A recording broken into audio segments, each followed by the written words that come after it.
What's going on, y'all? Welcome to the land of reckless logic. Please make sure you guys pop that like button, hit the subscribe button, and please smack the notification bell so do not miss any more posts from me. Let's get straight into this video because I have a lot to say.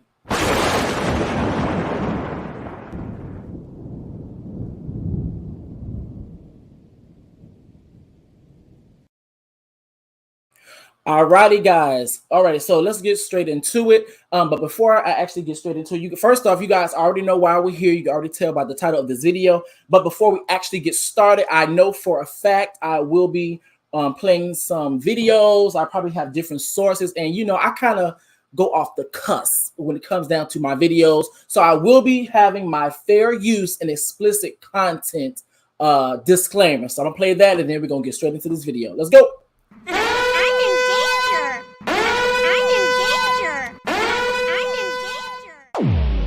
Disclaimer. Copyright disclaimer under Section 107 of the Copyright Act of 1976. Allows is made for fair use for purposes such as criticism, always constructive. Comment down below. News reporting, I guess that's what we doing. Teaching, hopefully y'all learn something. Scholarship, we ain't got no money. Education and research so you can get a nasty piece of degree. Okay? Fair use is a use permitted by copyright statute that might otherwise be infringing.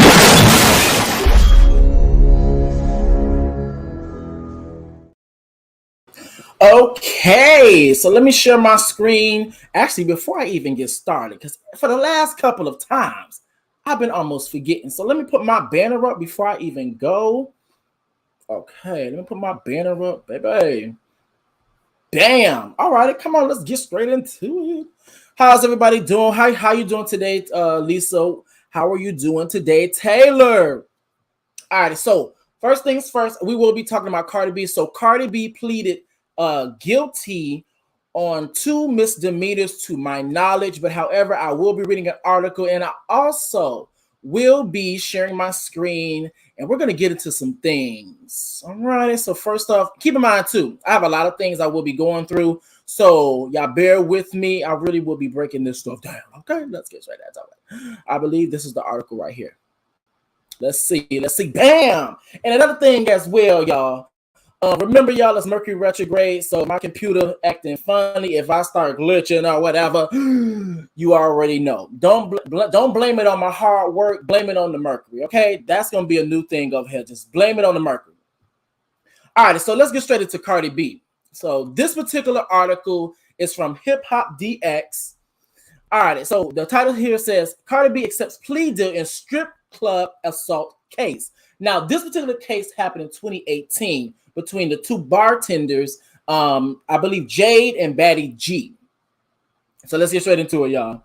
All right, now it says, Cardi B has reached a plea deal in her 2018 strip club assault case. Bam, bam, bam, I was right. Okay, the Bronx native pleaded guilty to 3rd-degree assault and reckless endangerment, both of which are misdemeanors. In a New York court on Thursday, September 15th, Cardi's plea means she avoids jail time and was instead given 15 days of community service. Additionally, she is required to stay away from the victims of the strip club brawl for 3 years. Now it says, Cardi's plea deal arrived just in the nick of time as jury selection was due to begin on Friday, the September 16th, followed by the trial itself on Monday, September 19th. Neither will now be going forward. Alrighty. Now, this is the courtesy of TMZ. Now, I'm going to be honest with y'all. I'm not going to play her going in, coming out, or whatever, only because I understand with different networks, blogs, and stuff, they be trying to copyright your stuff, even if you try to go under the guise of fair use. So I'm going to be smart and not do that, okay? Hold up, y'all. Water break. Y'all like my little princess, my princess cup? This really my niece's, but you know. Ooh, girl. That was good. All right, so let me continue. Now, I quote, part of growing up and maturing is being accountable for your actions, she told TMZ after receiving her punishment. As a mother, it's a practice that I am trying to instill in my children, but the example starts with me. I've made some bad decisions in the past that I am not afraid to face and own up to. And I quote, These moments don't define me, and they are not reflective of who I am now. I'm looking forward to moving past this situation with my family and friends and getting back to the things I love the most, which is music and my fans. Now it says here, the Bodak Yellow rapper was arrested in October 2018 after allegedly ordering an attack on two bartenders known as Jade and Batty G. Now I was kind of guesstimating, kind of going through my head, trying to see what were the names of the two bartenders, but I got it right. Okay, come on, memory. That August at Angels in Flushing, New York. She reportedly accused one of the women of sleeping with her husband Offset. A brawl broke out and chairs, hookah pipes, and tables were thrown. As a result, one of the women was reportedly injured. Let me go on down here, baby. She reportedly accused one of the completely wrong thing. Cardi pleaded not guilty in 2019, with the Grammy-winning artist originally facing 12 charges, including 2 counts of felony attempted assault with intent to cause serious physical injury. Ooh, girl, all these different charges. Cardi B has been on a winning streak in the courtroom. She previously won a defamation lawsuit against blogger Tasha K in June. A federal judge awarded Cardi to be paid 1.25 million in damages by Tasha K after a jury found her guilty on 3 separate counts for defamation of character, invasion of privacy through using her album to water break. Actually, no, because I got electronic stuff here. I'm not gonna try it. Keep it on the floor. Oh, Jesus. So yes, invasion of privacy through betrayal in a false light and intentional infliction of emotional distress. The Bronx native filed the $75,000 lawsuit in 2019, and the case finally made it to a federal Georgia courtroom in January. Tasha K made malicious claims against Cardi, including accusing her of having herpes, using a beer bottle as a sex toy when she was a stripper, working as a prostitute, and abusing. Now, keep in mind, whenever I read these stories and even when I begin to speak, it'd be so hard to do this stuff on the run, on the fly. I'll be trying to filter my language, even though it's on an article. YouTube be trying to get you up out of here. So I'm trying to stay here as long as I can. So instead of saying the particular drug, I'm gonna just say Coca-Cola. I'm gonna just say that. But we here, okay? And abusing Coca-Cola. Is that the last of it? Bam, there we go. So that's the article depending on talking about the actual curves.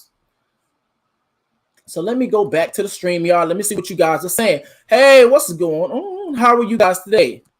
All right, so let me do this. Hey, Sal. Hey, Nakia. Hey, Stevie. How are you? Hey, Anya. Baby. All right, so let me do this. So the first thing I actually want to talk about when it comes down to this specific situation is that, for one, hold up, I'm over here working and doing all this at the same time. And make sure I'm not glitching, y'all. I'm glitching just a little bit. I'll be all right.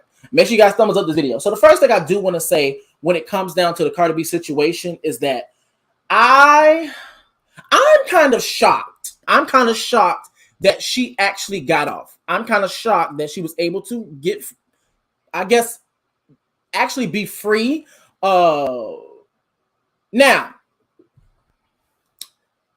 I'm gonna say these things. I'm trying to see the best way I can work these things.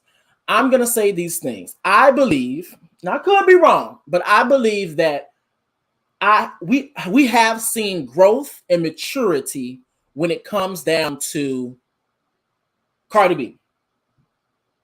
Now, I'm gonna read this first. Now, I'm hearing that she didn't plead guilty to hiring people to beat the girls, but she did plead guilty to throwing an object during the brawl, which is why she got so little punishment. Okay, that could be it. Now, hold up, because Now, I'm going to say this. I will say that I do believe that we are seeing maturity when it comes down to, and growth when it comes down to Cardi B. I will say that. I think, from my personal opinion, that she's not operating the same exact way. Actually, let me stop sharing the screen. Because, girl, it's over here going off. Come on, Mercury retrograde, messing all my stuff up. She's not operating in the same way, in the same light that she was once operating when she first got into the game. She's not doing that anymore. She's not over here fighting all the girls. Actually, let me calm down till my internet get it together. She's not fighting all the girls. Now, in the exact same breath, I'm also going to say that I also believe it was very strategic for her to take the plea deal. Very strategic for her and her lawyer to go the route that they did go, that they have gone. As in, don't even go to trial because it just might not look so good for you, and the probability of you being guilty is much higher. So, since more than likely you're going to end up being guilty, now this is what I believe, y'all. More than likely of you being guilty is going to be probably 90 to 100%. So with you taking the plea deal, you're going to receive the lesser charge and the lesser punishment. So I believe it was very strategic. Now, keep in mind, too. Now, hopefully I'm not glitching. Okay, I'm not glitching no more. Keep in mind as well, I'm not deep into the court system. So I asked a few questions. And so I'm going to share my screen once again. Okay, let me share my screen. Baby. Okay, here we go. I did a simple search.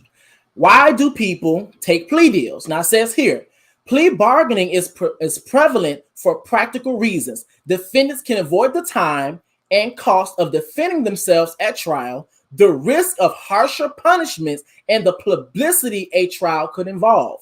The prosecution saves the time and expense of a lengthy trial. Both sides are spared the uncertainty of going to trial.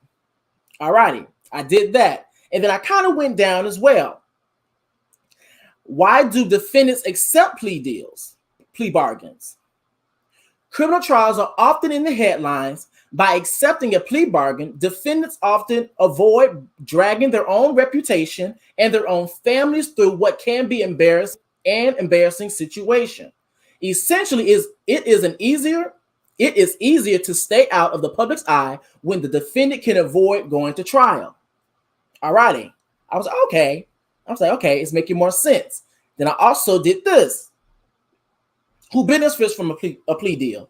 The most obvious benefit is the savings in time and expense to the parties, the court, and the public. In numerous cases, the defendant may benefit from the plea bargaining process because he or she receives a lighter sentence for pleading guilty to a lesser offense. So that right there gave me the answer that I needed. Honestly, because I'm not in the court. I just got into the system, the government system of being arrested. Even then, they were over traffic tickets. It wasn't even nothing crazy. And keep in mind, when it comes to me and them traffic tickets, I'm going to bring that up again for another story that we have later on in the show. But hold off on that for 2.5 seconds. Y'all make sure y'all like this video. So I'm going to say this. Baby, I got all these ads, baby. Okay. So I do believe there's growth and maturity that we have seen when it comes down to Cardi B operating and actually behaving the way that she once have done with when she first entered the industry. Now, a lot of times when we end up on panels, people normally talk about the Offset. People normally talk about the bar fight. People normally talk about Harper's Bazaar. People normally talk about all of those things. And the question I always ask them is, when can you actually place a date or a year when these things actually have occurred? So if you actually place dates that we all know of all of these incidents happening, they're either going to run, it's just about going to be, for the most part, they're basically going to date when she first came into the industry, when she was actually acting reckless. But here's the thing about the court system, and we all know this. Even though she may have done these things in 2018, which is 2019, 2020, 21, 22, 4 years ago, she still has to see the courts and receive punishment or repercussions for something that she did 4 years ago. So a lot of times when people are talking about Cardi B, she's this reckless person, I was like, yes, when she first got into the industry, yes, reckless, did all those things. But the question I always ask them after the fact is, name something that's recent. Name something that's recent. Like literally when it's, this may be just coming from me because I just don't know. Another reason why I'm able to defend or I take a strong stance when it comes down to certain talking points is because of the simple fact of, when I first get into situations in debates, conversations, I'm coming with a listening ear. And with me coming with a listening ear, I'm also willing to receive information that I may not be privy to. And so this is that moment. And so with me not being privy probably to all information, can someone name the last time that we've all heard of Offset cheating? Can someone name the most recent time, current time, of Cardi B allegedly getting someone beat up, allegedly acting reckless? And now keep in mind, there's a distinction, I got to make a distinction between arguing with barbs on Twitter and having bar fights. I want to make that distinction. Now, keep in mind, I'm setting you guys up for my next talking point. My next talking point is this. Of course, I want to believe that wealth and resources also played a part in this. This is the reason why when you have wealth and resources, you have access to be able to maneuver in, out of situations, or having access to other individuals like lawyers, high-profile lawyers, who have proper information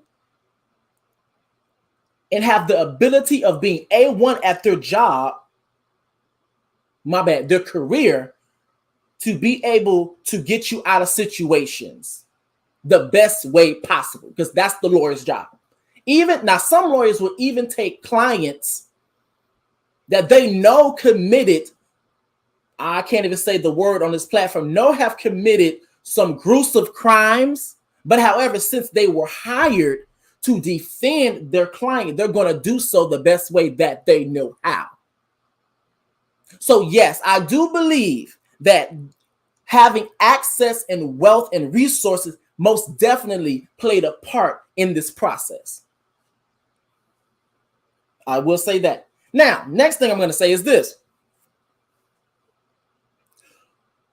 We are in Mercury retrograde, and Mercury retrograde has been I'm being honest with you, Mercury retrograde has been a shit show for me personally. Reason being is because the first day of Mercury retrograde, I got arrested.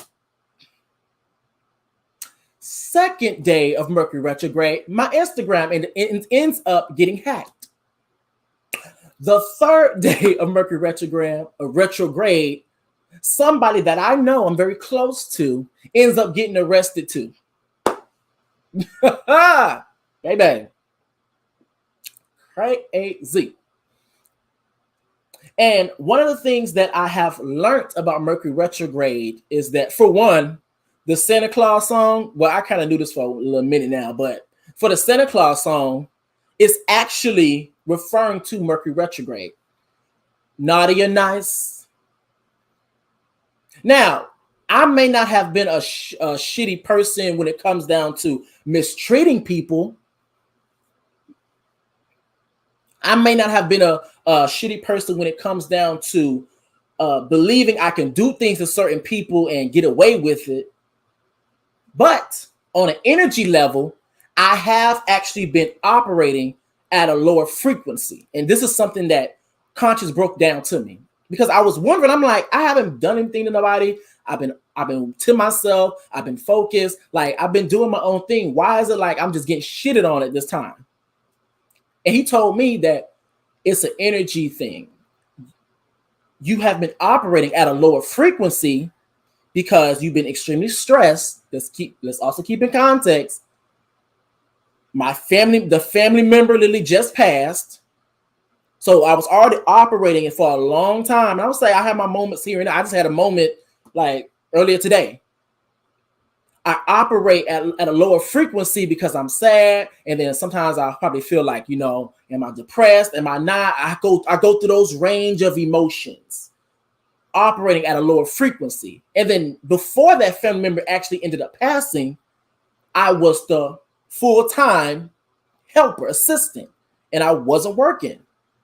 So I was stressed out about bills, stressed out about what I'm going to do next, stressed out because I had to, still want to be on live for you guys, be up all night for you guys. Then not only that, I had to go to the doctor's office with the family member, didn't get much sleep, probably sleep for about 2 or 3 hours, then get back on live just so I can try to get some more revenue coming in, and at the same time stay focused, work hard, just keep my head in the game, And for that complete window between Mercury retrogrades, I was operating at a low frequency. Now, would I take it back? No, I would not. I would not take it back.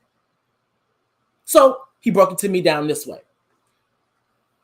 So reason why I'm saying what I'm saying is because when it deals with Cardi B on a more spiritual level, when I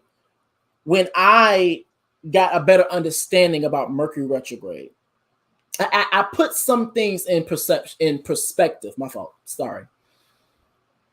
And I asked myself, when has been the last time that we have seen, the general public has seen Cardi B acting a fool, whooping somebody's ass? Now, she may cuss somebody out, but however, we all cuss. Let's just call it spade a spade. If the shoe don't fit, don't wear it. But I'm talking about for people that curse. So with Mercury retrograde and in the experience of me operating at a lower frequency and someone like Conscious operating at a higher frequency, everything that can go wrong or could have went wrong during Mercury retrograde to get my attention, to let me know that, yo, get it together, it happened. Everything that could go right for him during Mercury retrograde, it happened because we were operating on two different frequencies. Now with Cardi B, from what we understand from the general public, she was operating at a higher frequency than her just going around hitting bitches with bottles. So I'm not shocked that everything happened and succeeded and went in her favor. Now she may have to, of course, have 2 misdemeanors. Now she may, of course, have community service, but she was already doing that. If you pay attention, she was already doing community service anyway. So with Mercury retrograde, it gave her a slap on the hand, in a sense. So I'm not shocked. Just to be clear now. That's really what all I have to say when it comes down to the Cardi B thing personally. But let me see what you guys are saying up in here in the comments, because now I got all these things popping up, baby. So yes, when it comes down to the Cardi B thing, I'm not shocked about everything turning out in her favor. And let me also say this as well. And I hate that every time we talk about Cardi B, we bring up Nicki, and every time we talk about Nicki, Cardi B comes in. But let me say this. Now, allegedly, now this is alleged. What I'm about to say is alleged. But allegedly, I was hearing, I keep my ear to the streets so I can hear what the hell going on. But allegedly, I was hearing that the two bartenders was actually receiving help from Nicki Minaj when it comes down to legal representation, resources, etc. Don't know. That's all alleged. Now, I will say this. If that is true, if that's true, I see why on a spiritual level things didn't go through. Things didn't go through. On the other end, things didn't go through because it's all about the intention. If you're willing to give a group of girls, women, representation and legal resources just so you can have your arch nemesis put in prison, jail, just so you can have a selfish benefit, it's not going to work. Because you're not genuinely there, and I'm going to say this again, because you're not genuinely there to help the two women that were actually attacked. You're genuinely there to make sure that your arch nemesis is put in jail.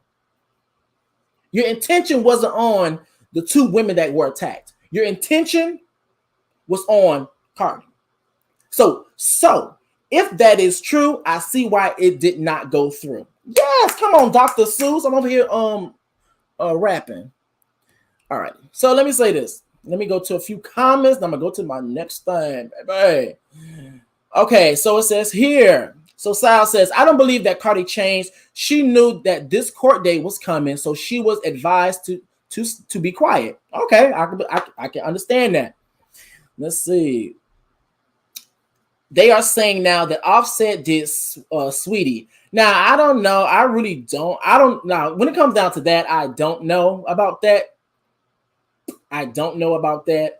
And be completely honest. And the person, here's the thing too. The person that actually said that was a barb. So only God knows, for the most part, that's probably pulled up out of his ass. I feel like it was pulled out of his ass. Now, I will say that now if something else comes out that's more concrete, then I'll be like, okay, that probably has some truth. But to my knowledge, the person that actually said it was a barb. No shade. I have been nice for the last 500 years. I know that's right. Yeah. If I start cussing, that's a sign for me not to deal with you. And I keep it moving. Well, that's another thing as well, too. Here's this.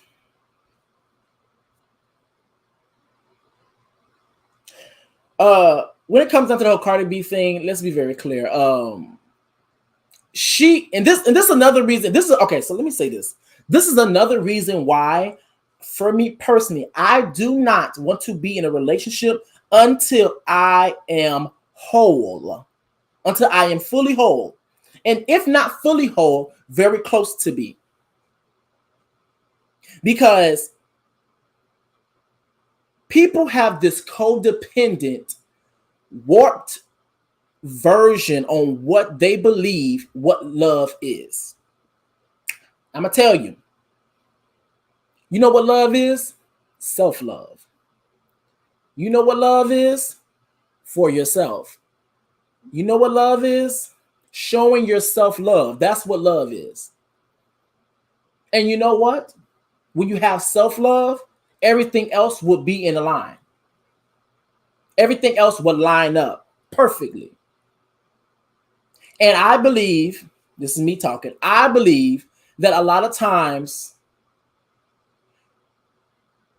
the reason why people usually have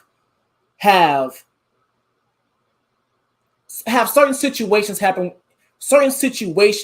in relationships is because there seems to be a codependency and a lack of something. Now, whatever that trait may be, but there's a lack in it. because I'm not going to look for you to do something or be looking for you to fulfill something that I can fulfill myself. Not saying that I'm just selfish and thinking about myself, but as in saying that I'm not going to look for you to expect me to do something for you that you can do by yourself. And what I mean by that is this. Now, this may be triggering for some people.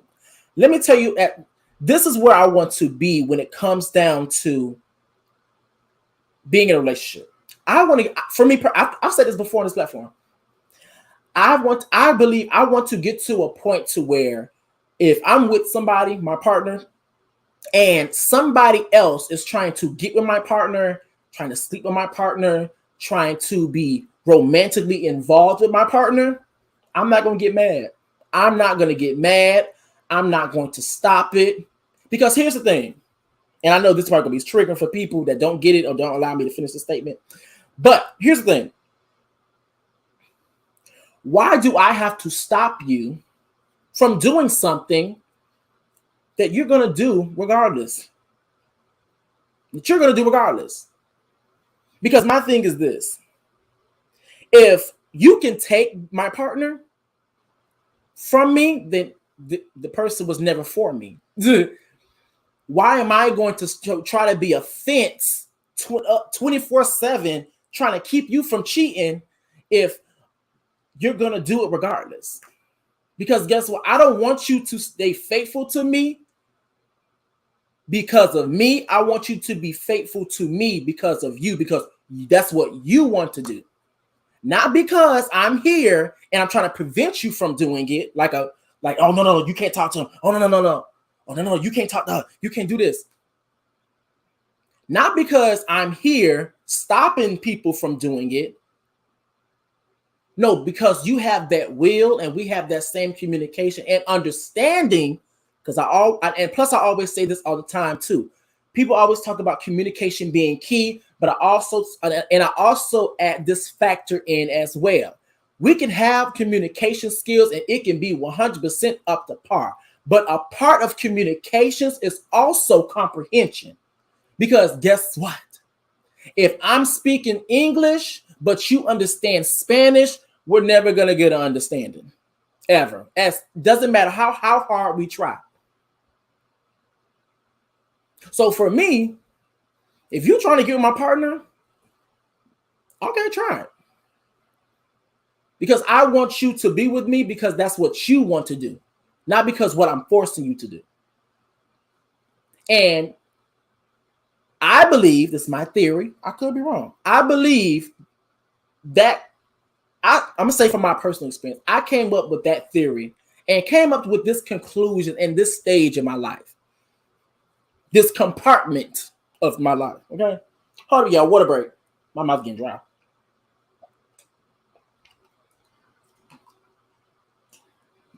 It's because I actually recognized and improved on my self-love. I wasn't looking for the next person next to me to add value.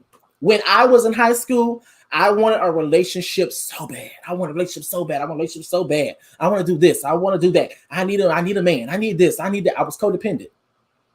And the thing about being codependent is that you start to do things and tolerate things that you probably, well, I'm not gonna say probably, that you wouldn't tolerate if you had a more healthier, stable idea of self-love and a healthy relationship.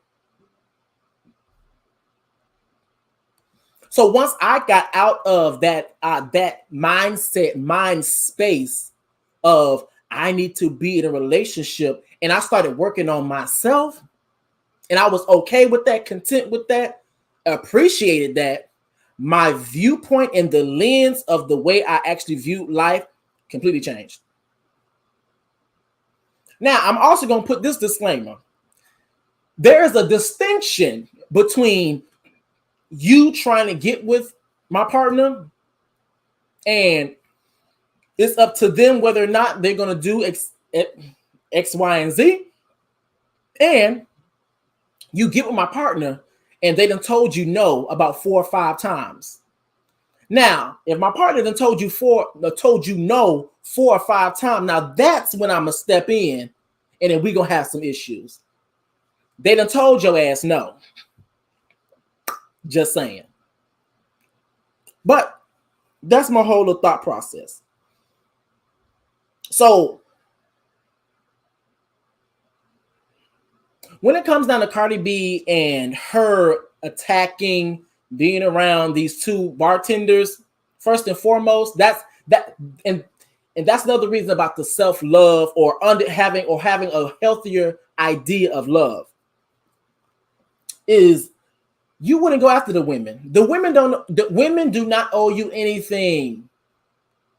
If you think it's necessary to go after somebody, you go after your man Offset. Now, I do know why women do this. I do understand why women do this. It's because no matter what, we look at women, because we live in a patriarchy, we look at women as always being the ones in the wrong or solely the ones in the wrong, even though it takes 2 to tango. But if the woman is involved, the side chick is involved, or even the wife is involved, the man is just about going to be scot-free. No shade. So, okay. So let me see. Girl, I got all these ads and stuff. So let me, oh, y'all dang, y'all done wrote a lot. Now it says here. Now, Lisa says, I told you I have 3 sisters and they owe me a deep apologies. So we have not spoken years. Oh my God, I'm so happy. I'm so happy. So sad to hear that. When I am right, I will stay on that until girl. Now, CJ's daughter says Cardi has made some improvement regardless. The reason I see some bare minimum, but still some. No one makes a drastic change overnight. Yeah, that's true. Now it says Cardi needs to definitely make a public and some type of private apology, maybe through her attorney to the sisters. All of the parties involved are wrong for the roles in the drama. If and they still don't say sorry, we will not be speaking even in hell. Okay, okay, you willing to stay with it. But Cardi took it too far. It was too extreme considering her not displaying any public outrage or retaliation for Offset. I agree. But I understand why that is. Like I just said. Like, I literally have a friend where I literally have a female friend to where every time there's a situation with a man and a woman, she always blames the woman. Now, it's unintentional, but I understand why. Like, the first thing out of her mouth is, oh, she's such a slut. Oh, she's such a whore. Oh, she's such a this. And I'm like, and then sometimes I kind of try to reel her back in. I'm like, but the man is the one that's married, or the man did something as well too. But I understand why. But yes, if you had to go after anybody, Offset is the person that you should have went after. Now, that's the other thing as well too. Reckless, I have noticed that you've changed. You're more logical than Reckless. Well, it depends upon the platform. Because if you catch me on Bigo, some of y'all may see a different side to me on Bigo. But then again, it depends upon how I'm feeling. You get what I'm saying? All right, so let's see. Listen, Miki Howard said it best. All right, it says experience is a good teacher. Learning to love you and set high standards for yourself and those you interact with is a must. Baby. And she also said bar and club culture is dangerous. I agree. Okay, so let me actually get to the next thing because I was on it for long. Now we're gonna talk about this mayonnaise woman. But before I do that, let me get rid of this real quick. Get rid of you and get rid of you. So we're gonna talk about this mayonnaise woman. Okay, come on, mayonnaise. Okay, let me get rid of you as well. Ooh, I almost exit out my screen. All right, so we're gonna do this. We're gonna share my screen. So yes, right here. Share this bad boy. Y'all thumbs up this video for me. Thumbs up this video for me. So it's right here. I'm gonna share my screen. Bam. Now, this article is from Fox 12 or Oregon. Girl, forgive me. Oh, my mouth is dry. Now it says, Washington officer tells TikTok she's allowed to drive 90 miles per hour and get suspended. Water break, because my mouth is dry and I already know I'm probably going to be on a small little rant for this video, for this segment of the video.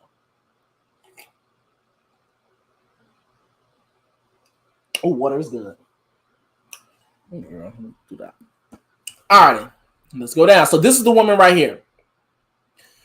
Now it says, in July, a Washington police officer posted a TikTok video that made headlines and rubbed some viewers the wrong way. The Federal Way Police Department then suspended her for 10 hours without pay. 10 hours? Suspended her for 10 hours. We're going to get, actually, let me write some of this stuff down. Let me get some, because I got to, let me add that in now. How you going 10 hours without pay? What the hell? I'm going to get into that. Yeah, so without pay. While the officer has since removed the video from the platform, a Reddit user was able to obtain a copy of it. In a now viral post, they restarted the conversation about this officer's behavior. Now it says here. Now this is the video right here. I'm going to play it a little bit later. Now it says, in the video, Federal Way Police Officer Brianna Strauss, hopefully I did not butcher her last name, Strauss advises motorists on what to do if they spot a police car on the road. And it says, I quote, if we're driving on the freeway in our police car, get out the way. She said, adding, I can go 90 miles an hour. You can't. You can't do that. So get out the way. If us officers stay behind you long enough, we can find a reason to pull you over. Oh, really? That's what you think? And that's how you feel. Okay, got you. I understand, sis. Okay. That makes perfect sense. Now, some people saw it as implying the police are exempt from the law and do not have to follow it. Others found it alarming because she claimed police could find a pretext to stop people. Some people believe she was misusing her position of authority. Amen. The Federal Way Police Department launched an investigation following the video, according to Seattle Weekly. She ended up receiving a 10-hour unpaid suspension for posting the video, equal to 1 shift. Okay, is that all of it? Okay, girl, now all these videos want to come up. Let me stop sharing. Let me do this. Let me say this. Come on, Mike Tyson. Here, okay, let me say this. I want to make sure you guys see me. Let me actually, now what I'm going to do right now, I'm going to show the video. Now, this particular video is under the guise of fair use. Okay. First of all, let me mute first. I'm going to mute myself first. Before I do that, I'm just going to go straight into it. I'm going to mute myself first.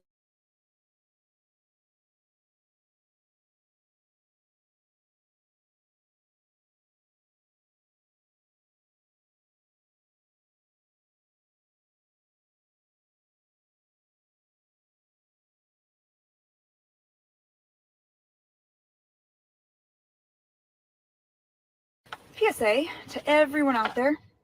I'm speaking for myself, but I'm probably speaking for a large majority of other officers out there. If we're driving on the freeway in our police car, get the out of the way. Get the out of the way.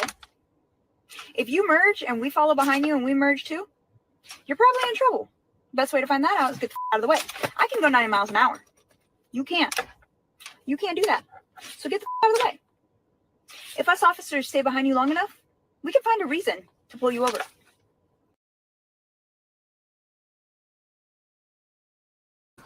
You can find a reason to do what now? You can find a reason to do what now? You say so you mean to tell me you can find a reason to pull us over? Okay, got you. Okay, got you. But I'm gonna save my comments. Of course, y'all, I gotta pause so I can go under the guise of fair use. But I'm gonna save my commentary to after we're done. Okay. So let's continue. So you might as well get the out of the way. Super simple. That's all. You're welcome.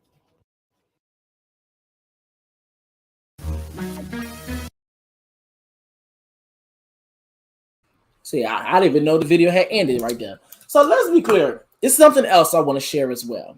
Because I do believe this particular article I'm about to share is going to be very important when it comes down to what the hell is going on. Because now we're going to talk about some real shit.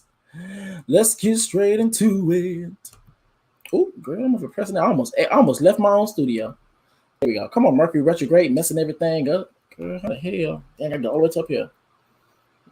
All right, so this particular article is from MBG Relationships. What is it like? Really, what this is what it really means to have a superiority complex. Hold up, y'all. Water break, y'all. Because we're gonna talk about some things. All right, so this is by Stephanie Barnes. Let's get right into it, y'all. So it says here, hurt people is a popular saying for a reason. As humans, we tend to treat people the way that we've been treated.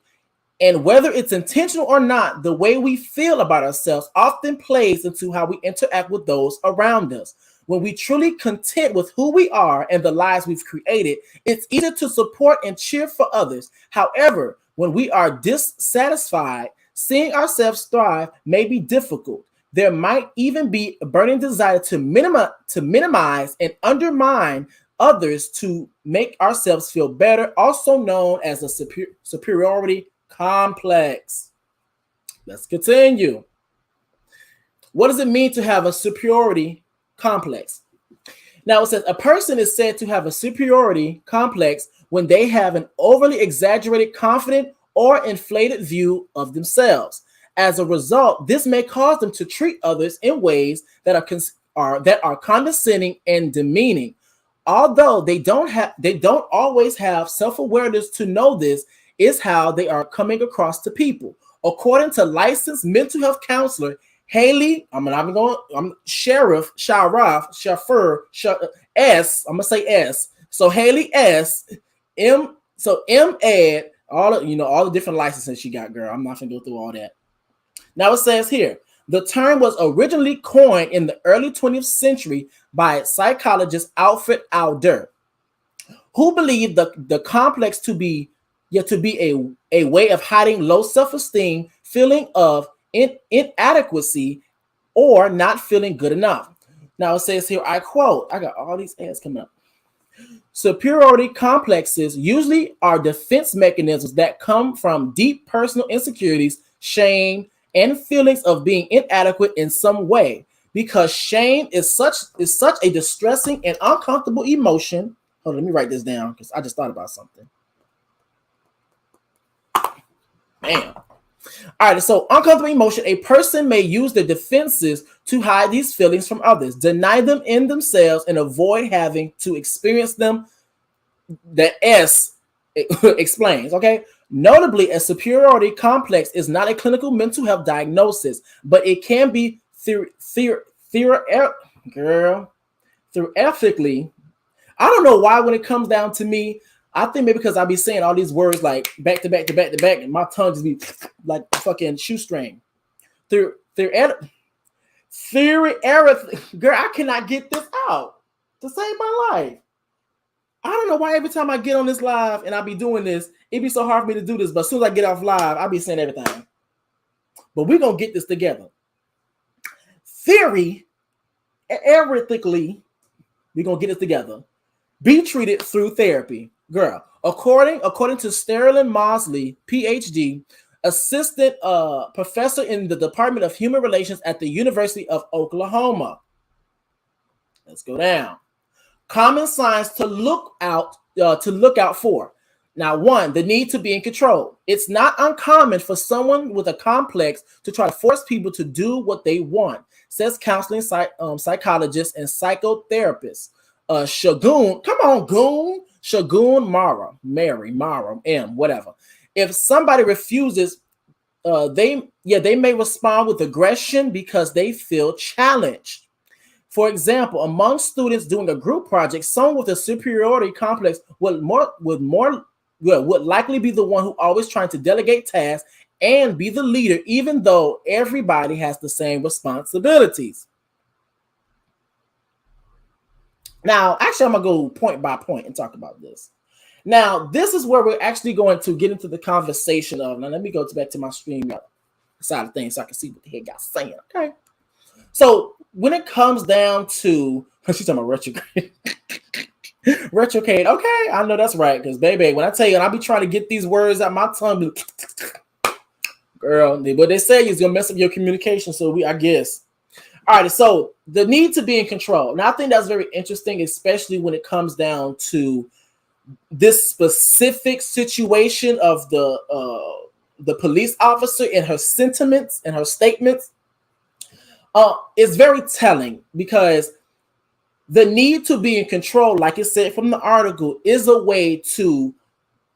defense to hide your real emotions of feeling inadequate and feeling less than.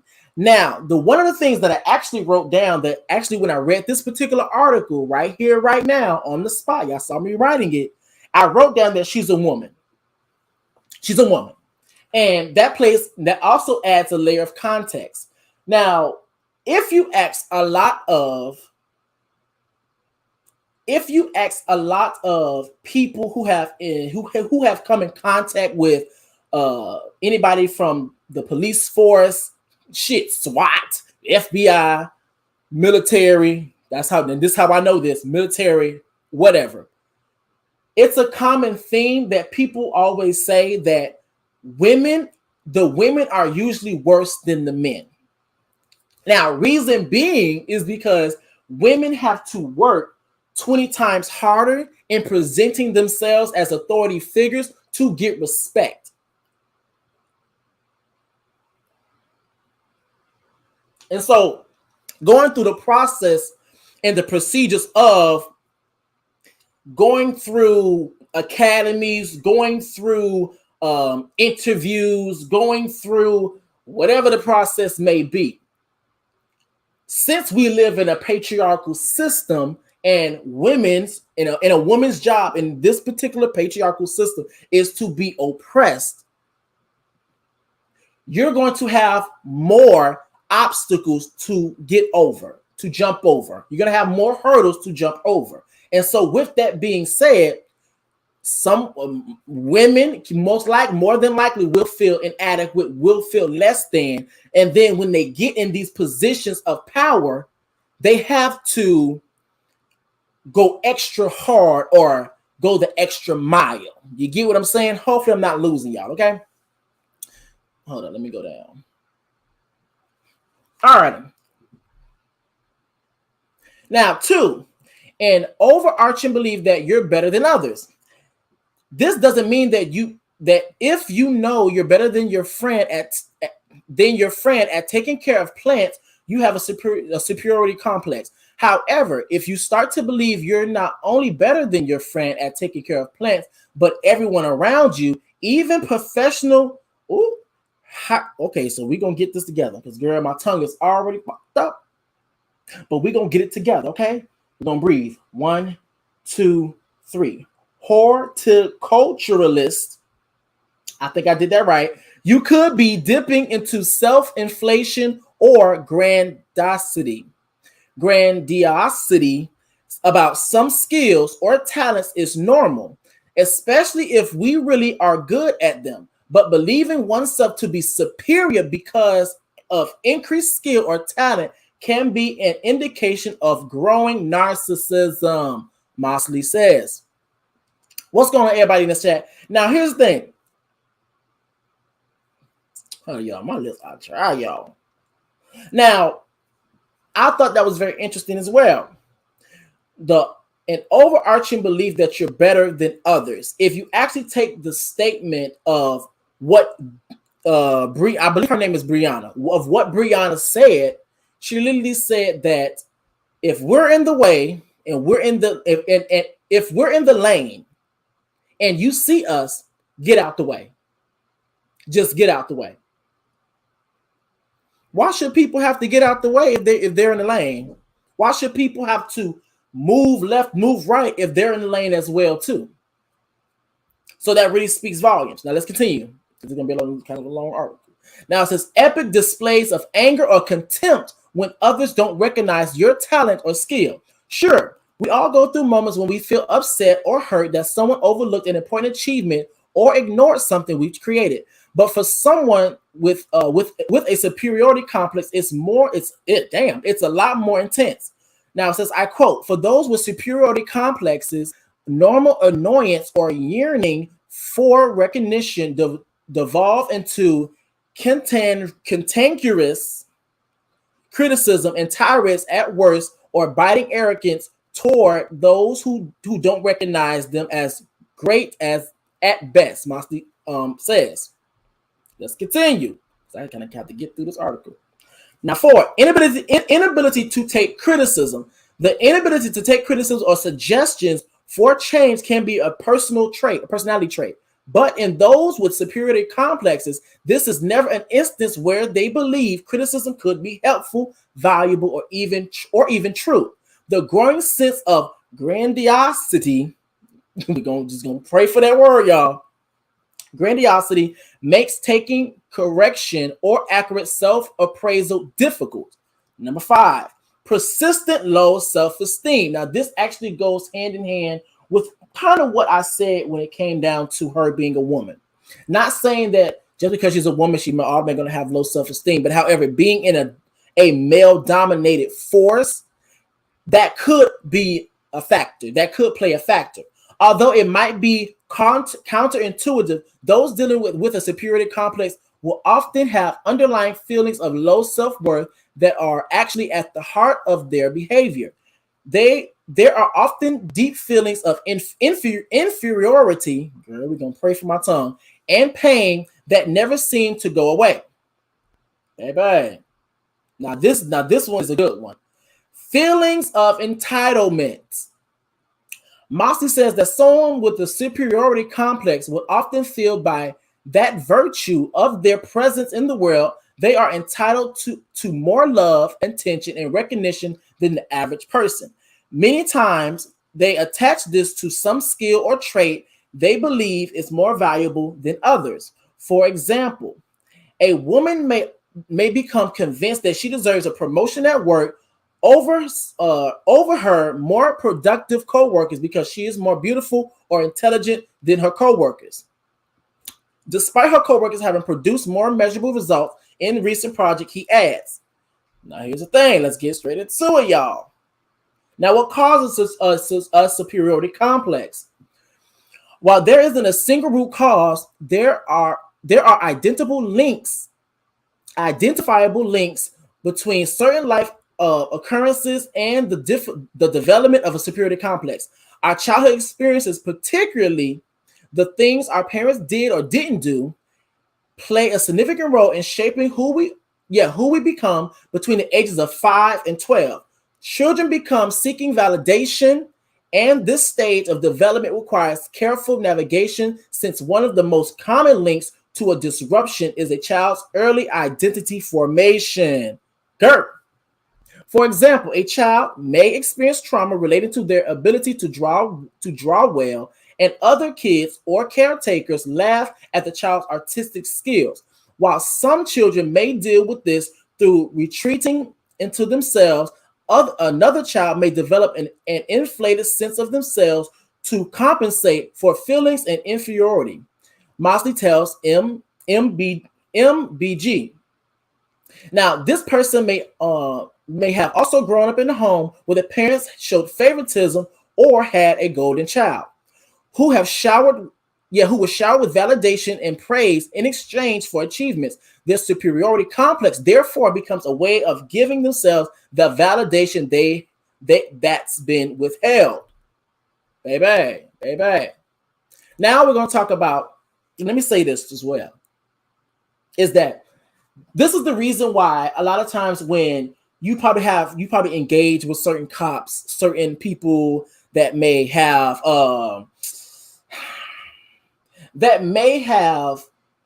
certain titles of leadership. Yes, come on, I'm waking up. Certain titles of leadership.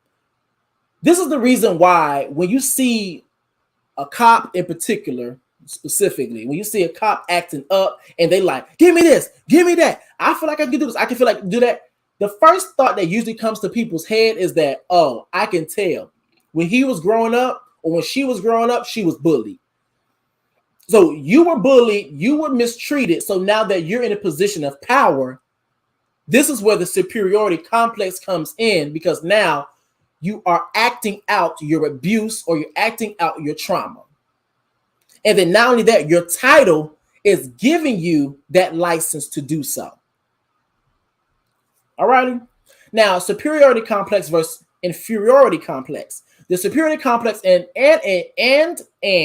inferiority complex are both reflections of the way we feel about ourselves. In both cases, there is an inability to accurately see one's worth, skill level, or likability in comparison to others, but the complexes can manifest in different ways.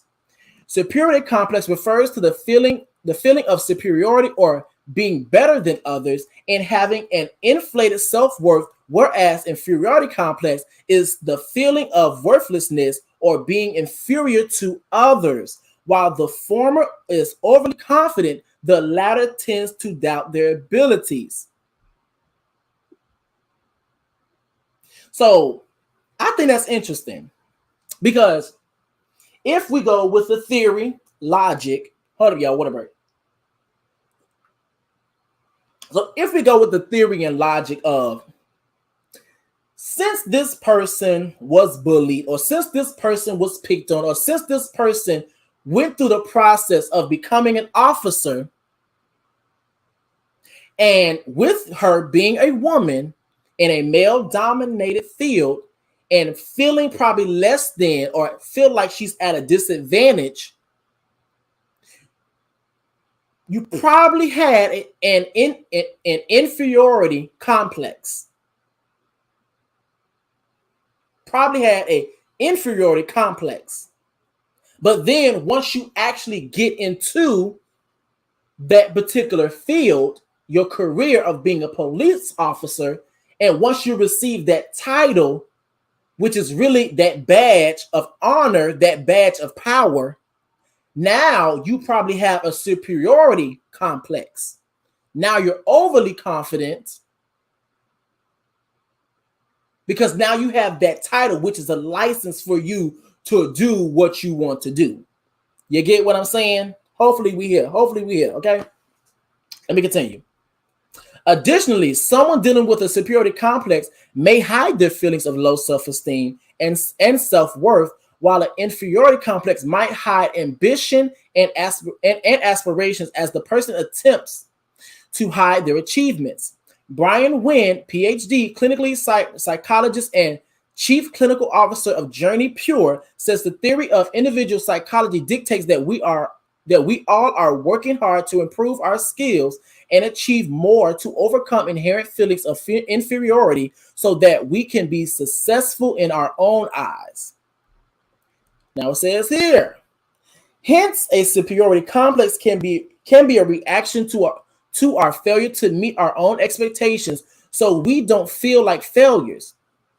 On the other hand, an inferiority complex may be always modest or downplay our achievements. They may actually have high aspirations for themselves, but potentially fear that they may not achieve them. So they downplay what they have achieved to lower people's expectations of them, he explains. Now, let me just stop sharing. So let me just give my theory, okay? Let me stop sharing and give my theory. Now, I wanted to read that. First things first. My tongue is going through it, okay? Come on, princess. 2, I'll be reading too fast and my mouth can't keep up. We got to get it together, okay? Get it together. Okay, so my theory is this. When it comes down to the police officer believing that she is entitled and believing that she has the right to tell people to get out of the lane just because she holds a title that gives her a license to feel like she can do what she can do and feel like she's above the law, I believe that the inferiority complex and the superiority complex are both working at hand and interchange. Like, they are both working at hand. if I take into consideration that she is a woman and entering a male-dominated field, only God knows what types of obstacles she had to face in proving herself, what type of what did she go through in that process to make herself feel worthy, even though she went into a male-dominated field to where she's automatically going to feel less than. You get what I'm saying? Then once she actually received that title, that license to do what she wants to do, to or say whatever she wants to say, because she's the law now, she's a cop to enforce the law. Now she's having that superiority complex, and this the bullshit that we see right here of her talking about something. If I'm in the lane, you get the hell out. And then on top of that, let's also get to the point of her actually saying, if I'm behind you and I stay behind you long enough, I can find a reason to pull you over. Now, here's the thing. And talk about I can go 90 miles per hour, but you cannot. Let me just say this. Another reason why this hits home for me is because this actually was home for me. As I literally just said, I had got arrested like a couple days ago. And it was because I was driving a little bit too fast. I was kind of going 90 miles per hour. And so when the cop had seen me, he most definitely got me the fuck up out of here, pulled my black ass over to the side, license and registration. I gave him that bad boy. He said, can you please step out that car real quick? Girl, I just knew when I stepped out that car, I'm like, yep, bitch, I'm going to jail. So I made sure I grabbed my wallet and my phone, make sure that bad boy was in my pocket. Next thing I know, I was in that cop car. My sister had to drive off with my car and come get me out. So let me do this. Is this, hey, how you doing? Hey, what's going on? How you doing? So you believing that you can go 90 miles per hour just because you're a cop? These are not the people that we need uplifting the law. First things first, you're letting us know that on a subconscious level, you're kind of a bad cop. You're a bad cop. Now, you may not be the one out there linking up with the drug dealers, but however, you gonna break some laws too while you get mad at other people for breaking laws. You a hypocrite. So we ain't gonna do all that. Then secondly, you also let us know that we can quote unquote find a reason to pull you over, letting us know that you're going around fucking with people instead of actually having real suspicion about real situations. So instead of you actually doing your job of finding the real crime, you're going around fucking with people trying to find a reason to throw their motherfucking ass in jail, especially when we understand the Black Lives Matter. Now keep in mind, y'all, let me say this. Keep in mind, I do know that Black Lives Matter is very sketchy when it comes down to the funds, but I'm not talking about the organization. I'm talking about the actual movement. I'm going to say that. I'm talking about the actual movement of melanated people being put in jail for no reason, being detained and actually terminated, because I can't say the M word. I'm trying to keep from saying the M word. Being assassinated because you were just trying to find a reason to pull somebody over. That's an issue. That's an issue. And then now let's talk about this. In the end, you only get a 10-hour suspension without pay, which from the article, it equates to one entire shift. What the hell that's supposed to do? What is that supposed to do? Now, I do understand this. I do understand this. No, I don't want to come off like it's 100% biased. I do understand that this is more of a moral thing than an actual law. You get what I'm saying? People are upset at the police officer for the moral, and we're having a moral response compared to her actually breaking the law. You get what I'm saying? And I do agree. Sal, come on, Sal. So she never really broke the law. We didn't catch her, doing some F shit on her body cam. We didn't catch her, actually doing the fuck shit. She just said and alluded to and kind of I joked joked about her doing the fuck shit. So I get it. It just looks bad, but she didn't actually do the bad. You get what I'm saying? So, but I don't believe that 10 hours of suspension is good enough. It should have been like a good little, I don't know what it should have been, but 10 hours wasn't good enough. It probably should have been like a good little 3-4 days. 3-4 days. Because that also lets you know to watch what you say and put on public platforms. No shade. I've been there, and he basically lied about why he pulled me over, no ticket or anything. Baby, when I tell you, baby, hey, we're gonna get it to it. All right, so that's really all I have to say on that. Let me get into, hold on, let me get rid of this video, because girl, she had made me mad. Talking about some girl who pull you over. Girl, you don't get the hell out of their face. Now, let me actually share my screen. So next thing I will be speaking on, girl, let me put my thing up, get myself going. We're going to talk about Pieper Lewis. Now, hopefully, once again, I'm not butchering these people's names. Yeah, no, I'll butcher a name or two. Okay, or all of them. Okay. So let me share my screen. Bam. So this particular article is from CNN. Now, judge orders an Iowa teen who assassinated her alleged sexual assaulter to pay his family $150,000 in restitution. Let's get into it, y'all. A girl who was 15 when she had assassinated a man who said that, yes, she said sexually assaulted her multiple times must pay his family $150,000 in restitution. An Iowa judge ruled Tuesday. Pieper Lewis, who assassinated her alleged sexual assaulter in 2020, received a deferral judgment from Polk County District Judge David Porter after pleading guilty to voluntary manslaughter and willful injury. Girl. Porter ruled Lewis would receive 5 years probation, serve 200 hours of community service, and pay $150,000 in restitution, plus more than $4,000 in civil penalties. The deferred judgment means this may be expunged from Lewis's record. Okay, that's one positive thing out this whole thing. Jesus. Iowa law requires the court to sentence offenders to pay at least $150,000 in restitution if they assassinate another person.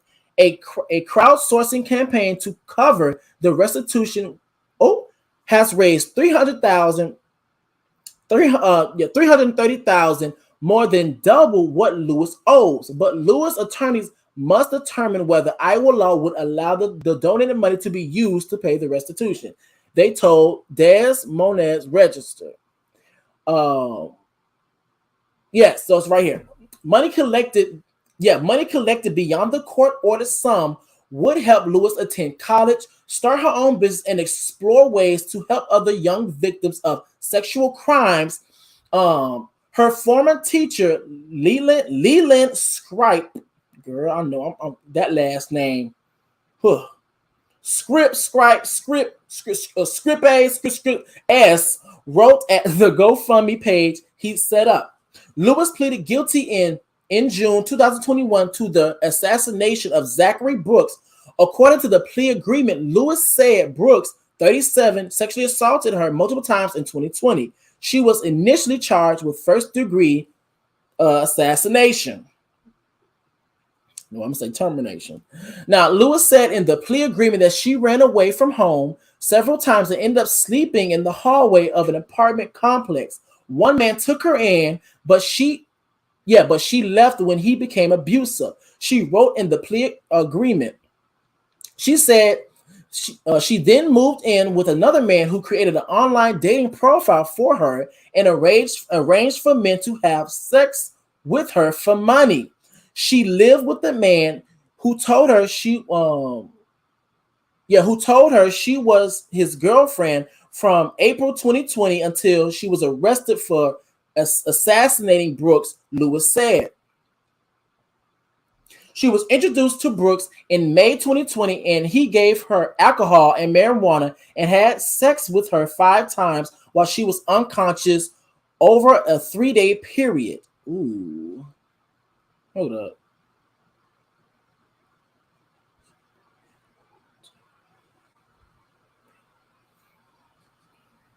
Hold up, because I got these ads popping up, y'all. Give me 2.5 seconds. 2.5 seconds, y'all.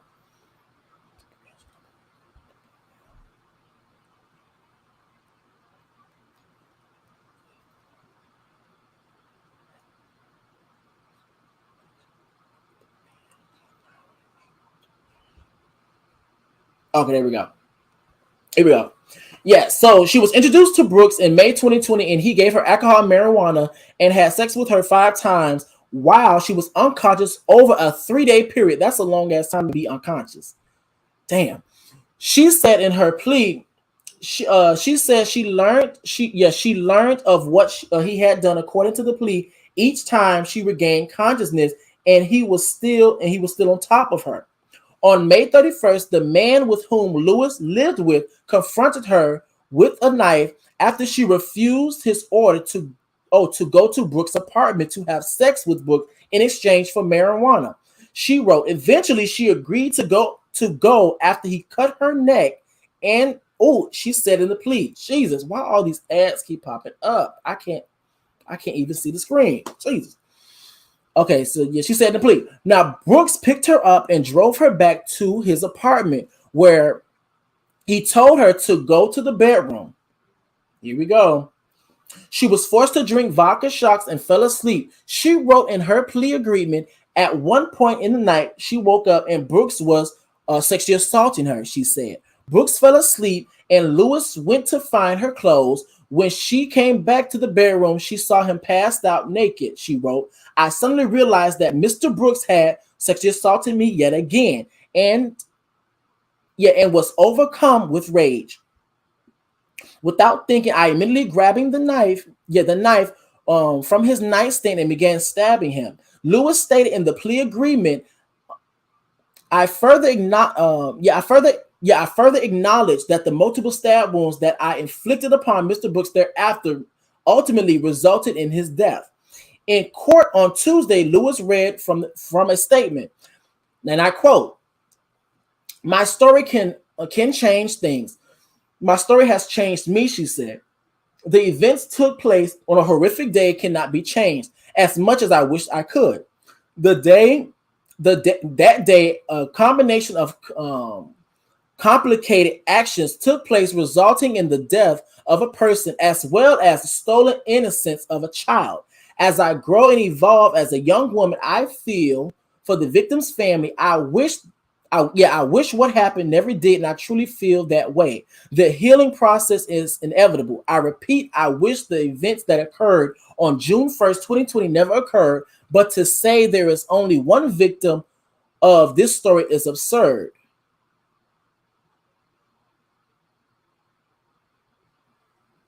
They said, what? I want to read that again. I want to make sure. I'm going to start from my story can change things. I'm going to start that again. I want to know. In court Tuesday, Lewis read. Okay, so she read this. Okay, I just want to make sure now, because I thought, okay. I just answered my own question because that really just threw me for a loop. Okay, but to say there was only one victim of this story is absurd. Lewis' attorney said that he was pleased with the court deferring her sentence, and I quote, "We are very thrilled by Judge Porter's decision in this case. A deferred judgment would allow Pieper to live a full life," Matt Sheely told CNN. Once again, I hope I ain't butcher that last name because I'm known to do so. Now it says Pieper is extremely grateful for all the love, compassion, and support that she has received. Anyone that has met her immediately falls in love with her, Sheely said. She's a remarkable young woman who has remarkable courage, and she's amazed at all the love she received. She's just blown away. We're all frankly blown away. Explaining his decision in order community service, Porter said, "The purpose of that, Miss Lewis, is that you have a story to tell. You should be willing and able to tell the story to other young and vulnerable women in our community. And therefore, you are going to give back by the way of community service hours." Come on. Okay, everything's making more sense. Okay, it's making more sense. I can kind of get with this in a sense, even though there is a very much important conversation that needs to be had. Very much important conversation. Y'all make sure y'all like this video. Y'all like this video. All right, so where was I? Yeah, so Sheely did not say if they plan to appeal the restitution decision in the case. Kelly Marie Meek on the Iowa Coalition Against Sexual Assault said she was concerned about Tuesday's ruling. And I quote, "I don't think that justice was served. I think that justice would have not seen Pieper Lewis spend any time behind bars." Ooh, I'm going to read that again. I don't think that justice was served. I think that justice would have not seen Pieper Lewis spend any time behind bars, Meek told CNN. This is not the worst outcome that could have happened, but it's far from the best outcome, and it's definitely not justice. Meek also expressed concern about Lewis' ability to manage the terms of her probation due to the severity of her trauma. 5 years of probation under strict supervision is something that concerns me because I know that many of the ways that trauma survivors deal with their trauma is not understood very well by folks that haven't experienced trauma, which can sometimes lead to behaviors that get folks in trouble, she said. Meek said she understood the restitution ruling and the fact that the judge didn't have any discretion. It works out really poorly in this case, but I don't want to automatically swing the pendulum and say we're just going to get rid of that, she said. Girl, I need my glasses. Here gonna be stuff. Get out of the way. Many victims' families fought hard to get the restitution law passed, she said, adding what is needed now in discussion with a lot of voices at the table to figure out how we get victims of crime the support they need and not unfairly punish people. Okay. So let me stop sharing this. Okay. Let me stop sharing this. Let me get some water. I'm going to continue.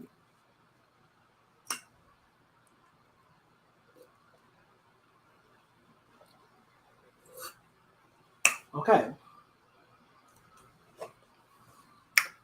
Let me do this. Never mind, it's way over there. I'll get some chapstick. So let me say this. When it comes down to the story, I would say it's a better outcome compared to some of the other stories I've seen. I forgot the other young lady that ended up just about going through the exact same situation, but she spent, I want to say, like 10 years in jail. She spent a long time in jail, and she was completely innocent. Now, just so you guys know, this is where we're going to get into the conversation about sex work. Now, this is one of the reasons why sex work should be legal. Now, I'm not here to have people believe or think that sex work should be legal or thinking that if it's right or is it wrong. I'm not here for that conversation. But however, I am here for sex work to become legal is because of the simple fact of we have to get out of the mindset of thinking that sex work of all kind is not a job. When you get out of the mindset of sex work, when you get in the mindset of thinking that sex work isn't a job, then this particular conversation would make sense. Now, if you take that conversation of sex work actually becoming legal and you add that into this specific story, I'm saying that to say this. One of the reasons why sex work needs to become legal is because once something is legal, you are able to have rules, regulations, and you're able to monitor every aspect of that particular field. So when you have situations where women are literally being exploited, disrespected, sexually assaulted, and they retaliate, people are trying to, and plus on top of it, that's another patriarchal, that right there is another patriarchal viewpoint. Because a lot of times when it comes down to sex work and prostitution or on any type of case, it's usually the women getting in trouble, as we see right here. The women are the ones that usually get arrested. The women are the ones that usually get prosecuted, and the pimp gets away scot-free. Now, reason why it should become legal is because when you have rules and regulations, it makes it easier to monitor, it makes it easier, and it makes it safer. Now, in terms of her actually being sexually assaulted multiple times on multiple occasions, and the fact that she defended herself and took this man's life in the process is crazy to me on one hand. And on the other hand, I can get why, by the law, why certain things were ruled out. Because from the story, it says that the guy was unconscious. So I'm pretty sure the other lawyers asked the question of, why didn't you just leave? If he was asleep, if he was this, he wasn't an immediate threat. And so this is the thing. This is the reason why when it comes down to situations like this, these are the specifics that you have to take into consideration. Because some things wouldn't classify as self-defense, because in order for self-defense to actually work, you have to be in immediate you have to be in immediate danger. And so with this particular article, and going by this particular article, and it's saying that the guy was asleep, I can see why they was trying to go forward, but at the same time still show her slack. As in, we're going to enforce the law, so I'm going to punish you in the guise of what the law say I should do, but however, I'm going to kind of pull back on the consequences only because of the simple fact of you was wrong by the law, but you wasn't wrong when it came down to morals. You get what I'm saying? Hopefully I'm articulating this correctly. Okay, I got ads in the way once again. Let me see what you guys are saying. Now, Veronica says, I understand protecting herself, but if he was unconscious, why couldn't she go? Not trying to place blame, but that's the thing. I don't know all the details. Now, it could be maybe she was locked in a room. Maybe she was chained to something. I don't know. But also, it could have been just rage because she was violated 5 times. But however, I will say this. This is one of the reasons why I advocate for sex work to be legal, is because of the simple fact of it allows rules and regulations in place to save. And she probably snapped right here. She probably just snapped. But putting rules and regulations in place to protect the prostitute or the person being exploited.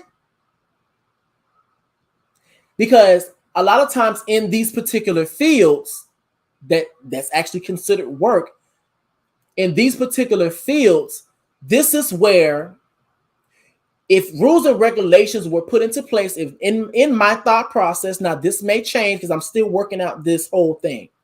In my thought process, if rules and regulations were put in place, then it would be easier to monitor. And with monitoring sex work, as in having rules, regulations, corporations, etc., put in place, you cannot make somebody get into sex work. Which means that if somebody is being held against their will doing sex work, it's illegal. And it makes it easier for people to monitor. Now, even though I'm saying that, I also want to make sure I say this as well. What I'm saying over here is that I understand there's always going to be a black market for everything. There's always going to be a black market for something. But I truly believe that if we have sex work legal, it makes it easier for the victims, or makes it easier for prostitutes to be protected. Because I'm not gonna lie, when I was growing up, when I was younger,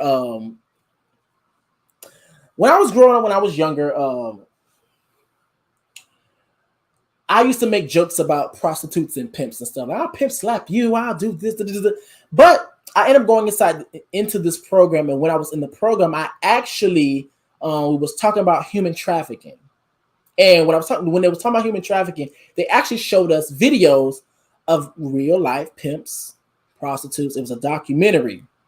And it completely changed my viewpoint and perspective on prostitutes and pimps, because I thought it was like a joke as a young child. I thought it was like a joke. Pimp slap you, give me my money. I thought it was just something like that. I was young. But it completely changed my viewpoint of the gruesome, disgusting behavior that pimps, because I heard some pimps don't even do all that with it, but basic level, y'all, that pimps will actually do to the prostitutes in order for them to be under their will. The same way in this particular case, she went to Brooke's apartment after she done got cut in the damn neck. But I personally believe, and I'm gonna say this again, I believe that if sex work was legal,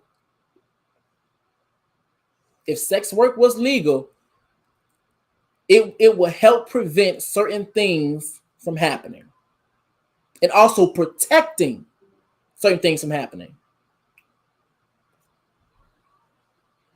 No shade. That's what I personally believe. Now let me go down here. Now Lisa, I'm not sure how God feels about sex work.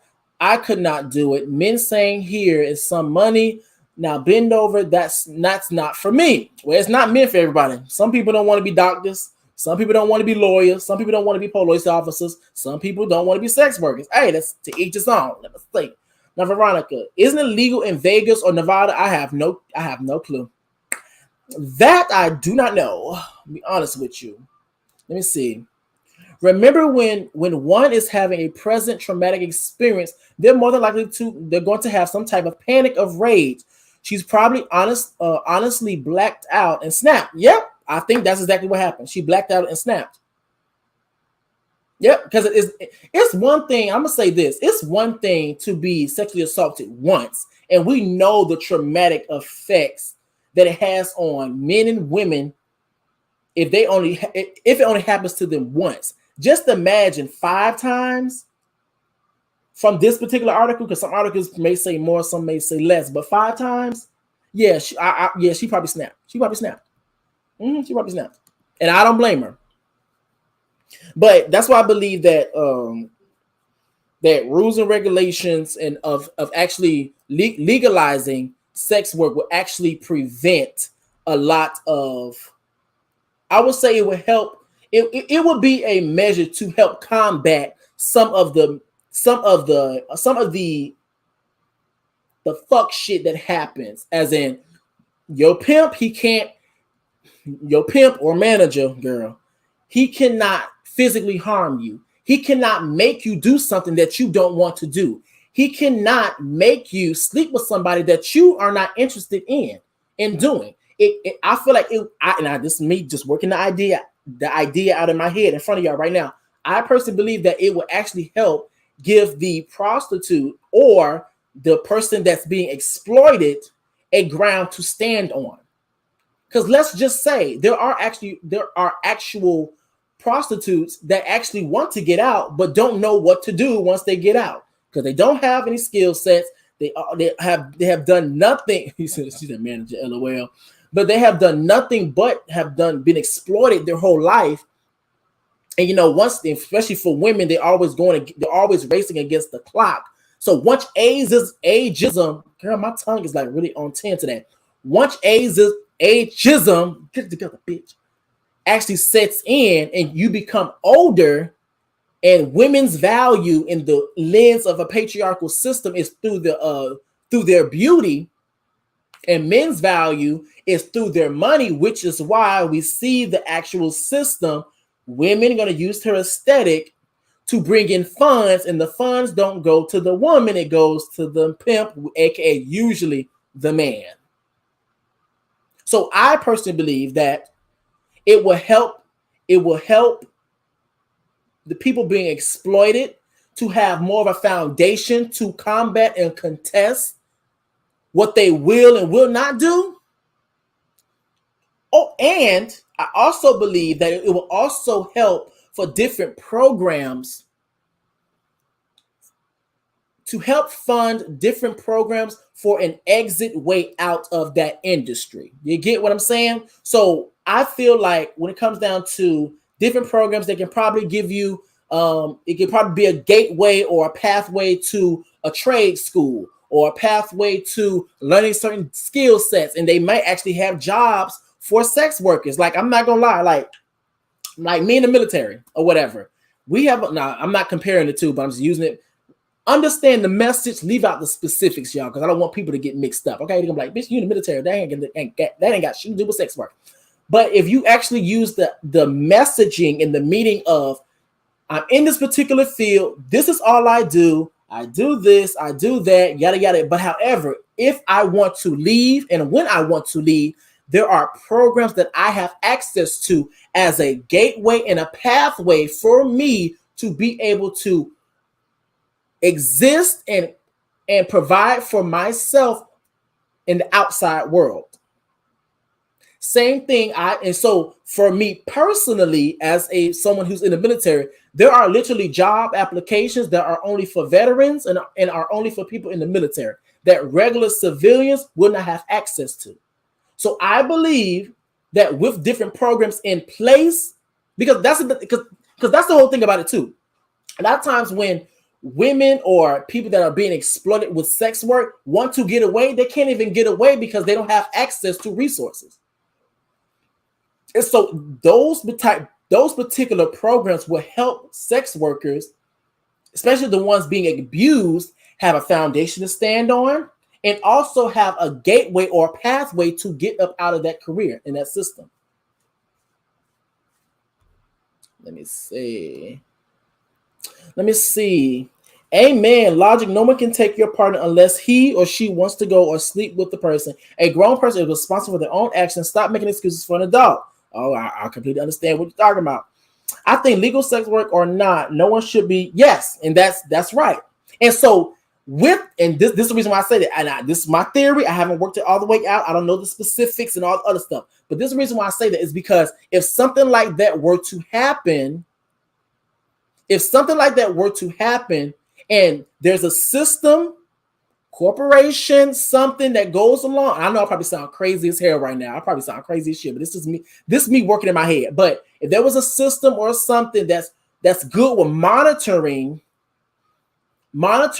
what's happening, like, you know, what's going on, if that means that you should, like, if that means a person comes out and visits both the manager or pimp and also visit the sex worker to see what's actually going on. Shit, a social worker, god damn it, that actually sees what's going on. Are you okay? Let me see your body, making sure that you're good, making sure, and also too promotes and actually give out free services for being protected, as in testing for diseases, STDs, STIs. So I believe that is very beneficial because it will make it much more safer. Now, this is me working out of my head. Because sex work is not going to go anywhere. It's not going to go. It's the oldest form of work. It's not going nowhere. Sex work been around before cell phones, okay?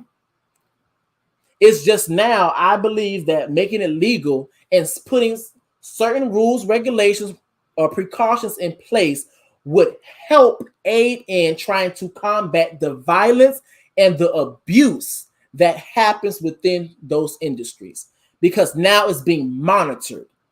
And I feel like that's the downfall of sex work if you look through the lens of when it comes down to exploiting and abuse, is that these things aren't being monitored, so they're not being reported. And a lot of things too is that when you have, and here's the thing, you also have to keep in context and also keep in mind too, just because we have cops, and perfect example. Wait, damn, I got rid of her.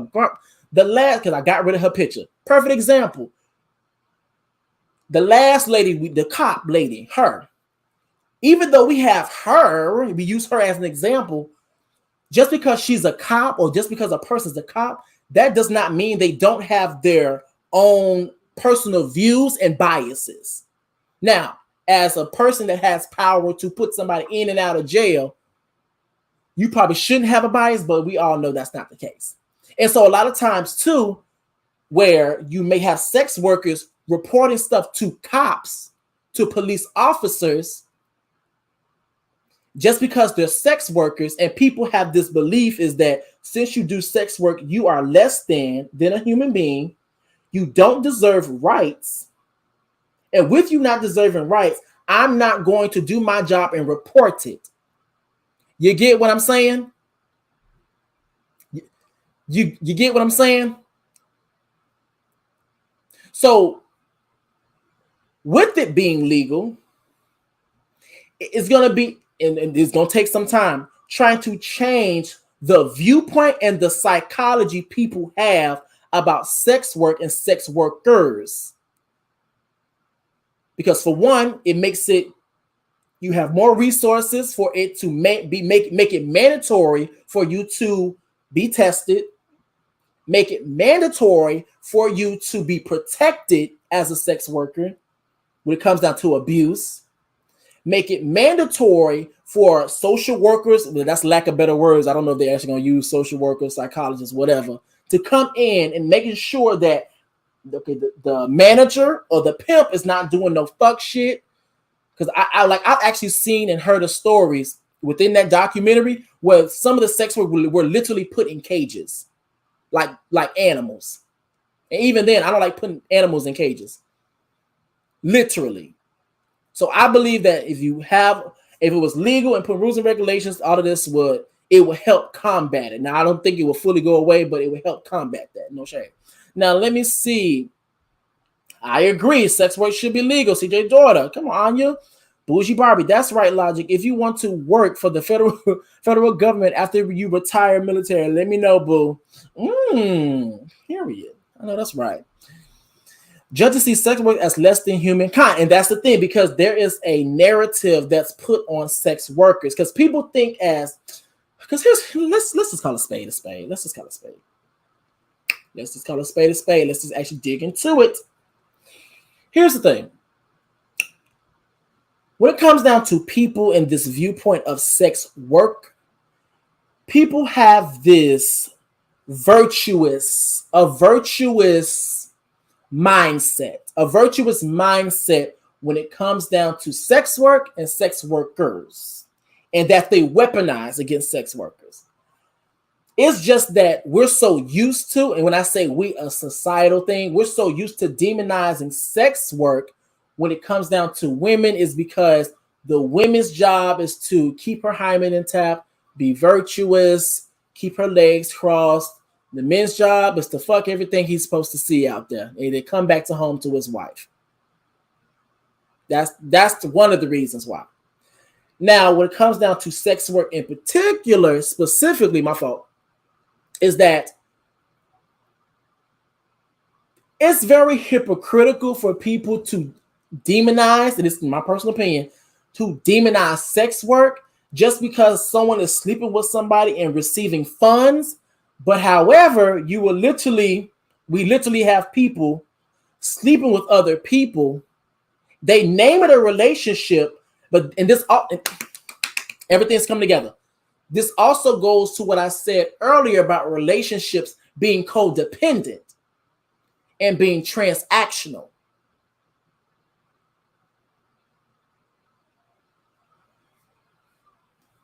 With relationships being codependent and being transactional. So yes, you may not be a sex worker as in you go around, sleep with somebody and you receive money, but you may actually receive other things in exchange for your body. No shade. Now, I could still love and have friends who are seeking who are seeking workers. I would not judge them. It's just not for me. Now, if I lose my job, I will hit that corner, stop playing. I ain't gonna learn.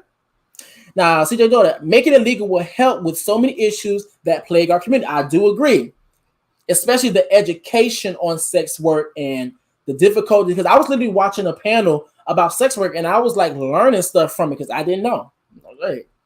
Now it says the way the government is fucking people over, we will be on a corner soon. We girl, you ain't learn. You ain't learn.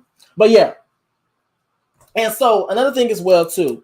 When it comes down to criminals, this is something that I also wanted to say as well too. Come on, let's get it. Come on, Veronica. A lot of marriages are sex work, low key. No shade, no shade. But however, but you know what the difference is? We view one as. But here's the thing: it's all about being transactional. It's transactional. It's transactional, whether you want to realize it or not. It's transactional. But however, it's dressed up in the lens of, with this illusion of marriage, and marriage is supposed to be about love. Marriage is supposed to be about this. But let's be very clear as well, too. People marry other people for money. People marry other people for status.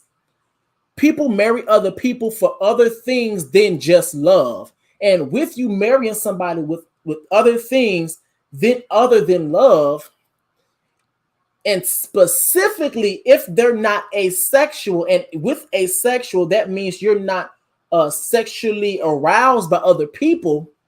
That may not mean you may never or ever have sex, but you're not sexually aroused by other people. Then if you're in a marriage and if your end goal and your main point of attraction is money, status, other things other than love, then guess what? And if the person wants to sleep with you, that's sex work, because you're doing stuff to get to the bag. You're doing stuff to get to other things. So, yeah. Ooh, so it be so many that be shaming people who get a coin for swinging their loin. Girl, you ain't wrong. And that's on period right here. Yep, you are right. 100. My Uchi contribute to my investment. I don't care what no one says. I'm not taking no shorts on my standards. Okay, let's go. That's on period. But yes, but I do want to say this before I get to the next thing, because I'm trying to make this 2 hours. But I will say this. When it comes down to this, when it comes down to criminals, and like I said earlier, people believe that criminals that actually committed a crime are less than human. And when people actually have that viewpoint, no matter what they did, now this is going to be an uncomfortable conversation. No matter what they did, I don't care if it's murder. I said the M word. I don't care if they assassinated somebody. I don't care if they sexually assaulted somebody. I don't care if they did some of the gruesome crimes. Hey, I don't care if they did the most gruesome crimes. Believing that criminals are less than human, I kind of look at people kind of look at them like, Now, what do I mean by that? And by that, I mean this. And by the way, I got that from some more. Now, she funny. And by that, I mean this. Now, you can believe that I'm about to say sex worker, that you can believe that a criminal probably deserves certain things, or you have your personal beliefs about the way things should go, or but actually trying to get rid of their rights and treat them like animals is what I'm referring to. That having the belief system of, this is a criminal, and since you are a criminal, I'm going to treat you like an animal. Now, the reason why I look at people funny when we start to get into that conversation is because of the simple fact of, I start to question and I start to look at your morals and ethics. Like she said right here, there are many reasons why people pay for sex outside of infidelity, period, until the criminal is someone they love. Now, the reason why I say that is this. is that ethics and morals are not, they don't come from something. Ethics and morals are not showcased, in my personal opinion, they're not showcased on something that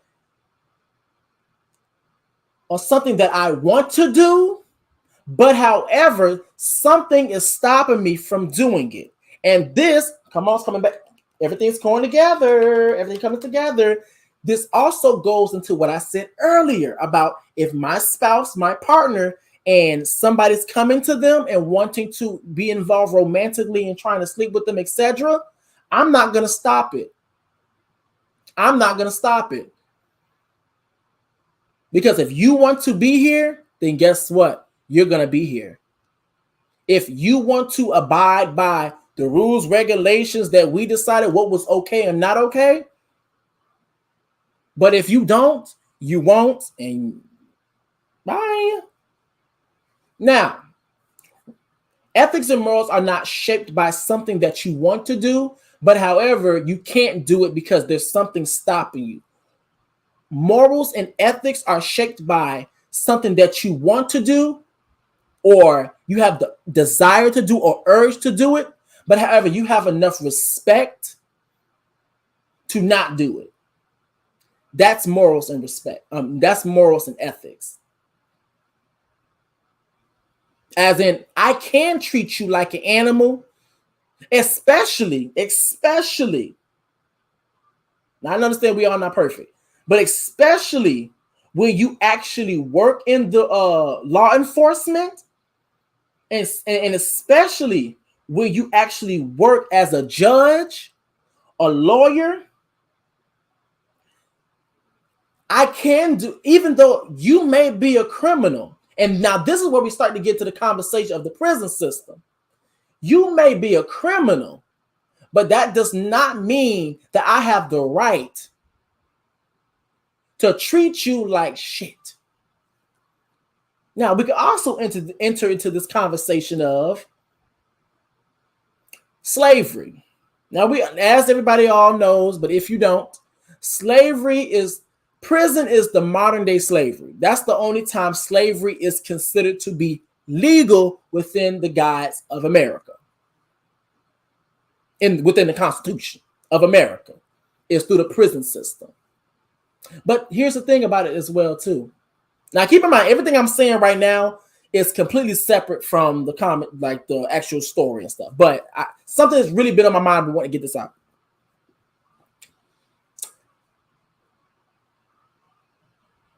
It's very interesting that people that actually believe that just because someone is a criminal or someone has done something in the past, that they deserve less than, or they should not have representation.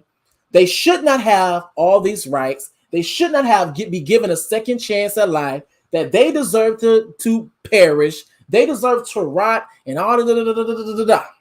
Cool. But have you guys ever wrestled with this thought in this particular conversation? That sometimes the law is wrong. Sometimes the law is not right. Sometimes judges get it wrong. Sometimes juries get it wrong. How many times have we heard stories of melanated men serving 20 years in prison for a crime they didn't do? How many times have we heard about melanated women defending themselves against other people and are serving life sentences?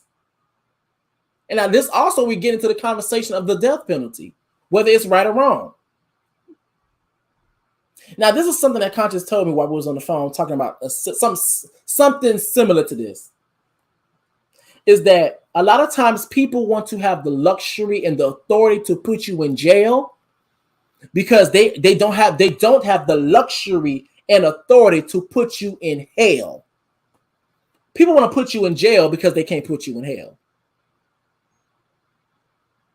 But that's the psychology that all of us have. Let me say this. Period. Come on, CJ daughter. Now, Lisa said, when a person commits gruesome crime, yes, they should get the death penalty to protect future citizens. You you somewhere chopping up bodies every day. You have to go. You have to go have a long talk with God. But here's the thing. That's the thing about it, though. Sometimes, like I literally just said, sometimes the law is wrong.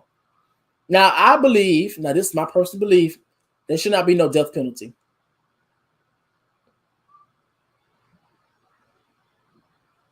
There should not be no death penalty. There shouldn't. That's me personally. But I understand that other people have difference of opinions. Me personally, they should not have the death penalty. Unless they come up with a way to, as in make exceptions for this, for that, then I could possibly see that. But as of right now, no death penalty.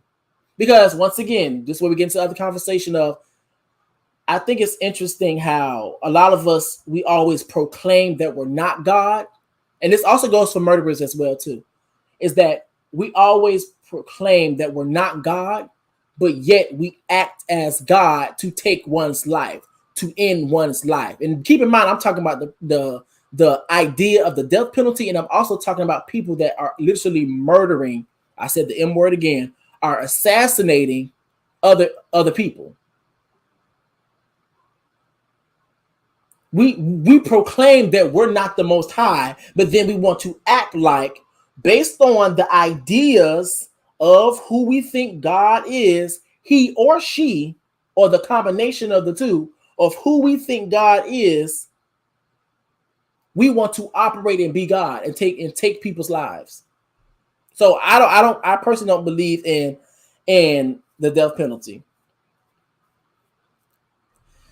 Now, yep, look at a pregnant millennial woman sentenced to prison in South Carolina.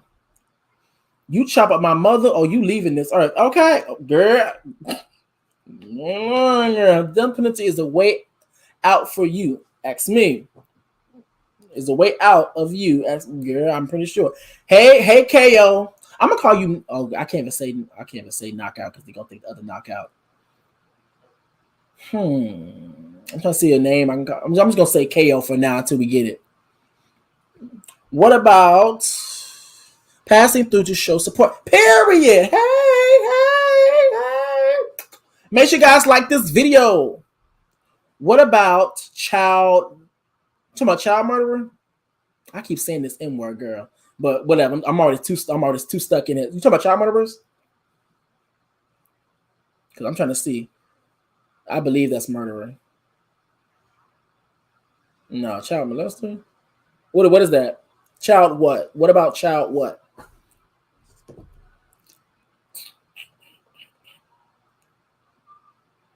Is it the yes to what? I said two. I said the murder or the so it's okay. So murder. Oh, the child murderer. Okay, so I don't believe in the death penalty. I personally don't.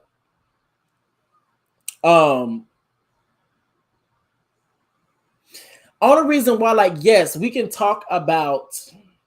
Now, the only reason why I'm saying no is because the law is wrong. Like, the law has literally put people on death row, murdered people on death row for a crime of murder, of allegedly murdering somebody, and then we find out that guess what? They were innocent the whole time. They were innocent the whole time, and then not only that, you have people that have actually went on death row.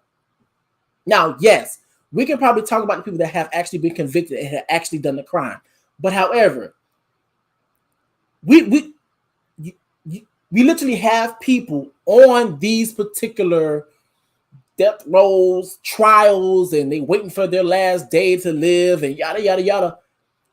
And you have them apologizing for crimes they haven't done just so they can live. And this is the reason why people always say sorry.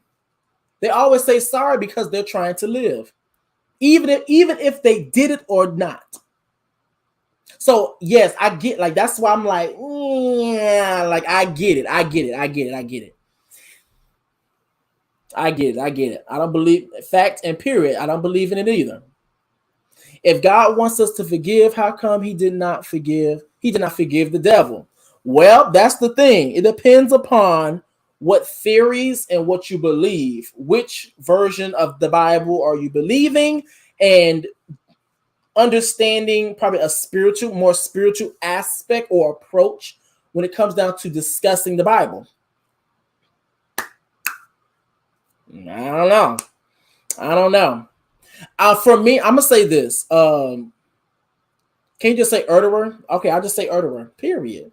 Come on, helping me out. Can you just say Erderer? Come on, Erderer. God, that sounds weird saying that shit, but I'm gonna say it anyway. But I'm gonna say this. I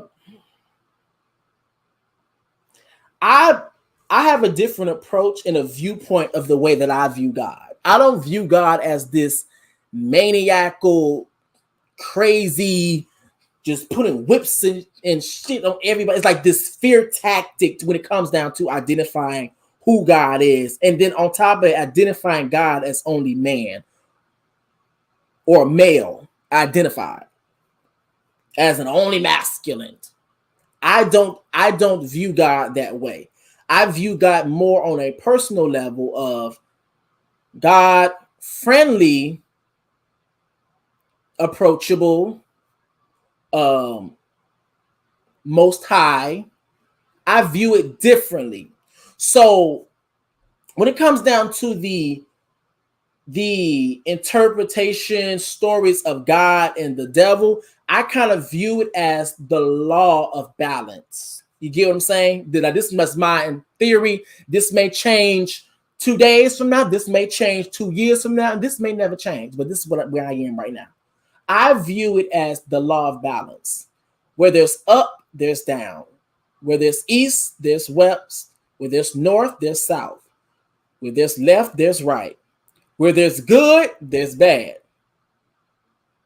So for me personally, the idea of God is being holy, what we deem to be holy, what we deem to be acceptable, loving, and then the devil or Lucifer as something that is other than. Because here's the thing, and this is why polarities are important. And having the law of balance is this. If you only had good things happen to you, and then you had bad things happen to you, you can make an easy distinction between the good and the bad, because it makes you appreciate the good things that happen in your life, and it makes you also pay attention to the bad stuff that happens in your life as well. You get what I'm saying? But however, if only the good things were happening to you, you wouldn't understand the importance of, I guess, what you're doing. You wouldn't understand, how special some of these good things are and how beneficial some of the good things are, because it would be just it would become just a way of life. You just do it. Compared to if you understand the good and the bad on a polarity scale, it makes you have a great appreciation. So when you understand the idea on a healthy basis, now this is my viewpoint. This is my theory. When you have this perspective of who God is, the Most High is, and what Lucifer is, and what's the ideas associated with it, and when you get into all of that, if you want to be with the Most High, you understand the importance of doing those things. It makes you appreciate those things. You get what I'm saying? So that's kind of where I am when it comes down to thinking about the whole forgiving thing. And now I'm over here getting, now my phone done died. Girl, let me go charge my phone. But yeah, like understanding the good and the bad. So I believe that was, now I could be wrong, but I do believe that was one way of the Bible teaching about the polarities in the law of balance. Ooh, girl, let me see. Because everything got the paper going. But I could be wrong. Let me see. As someone who lost someone to gun violence, I am glad the people who are responsible received a life sentence without parole versus the death penalty. Sit with yourself daily, having someone to control. Baby, I'm sorry for your loss. Every aspect of your life for the rest of your life, no easy way out. Yep. Yep. Because that's the thing as well too. Like, and if you actually take into consideration, now this is probably going to be a little. This is going to be sensitive for some people to hear. But I'm gonna be honest with you. I don't think I'm gonna get to the black ink crew shit. I'm gonna be honest with y'all. But I'm gonna say this.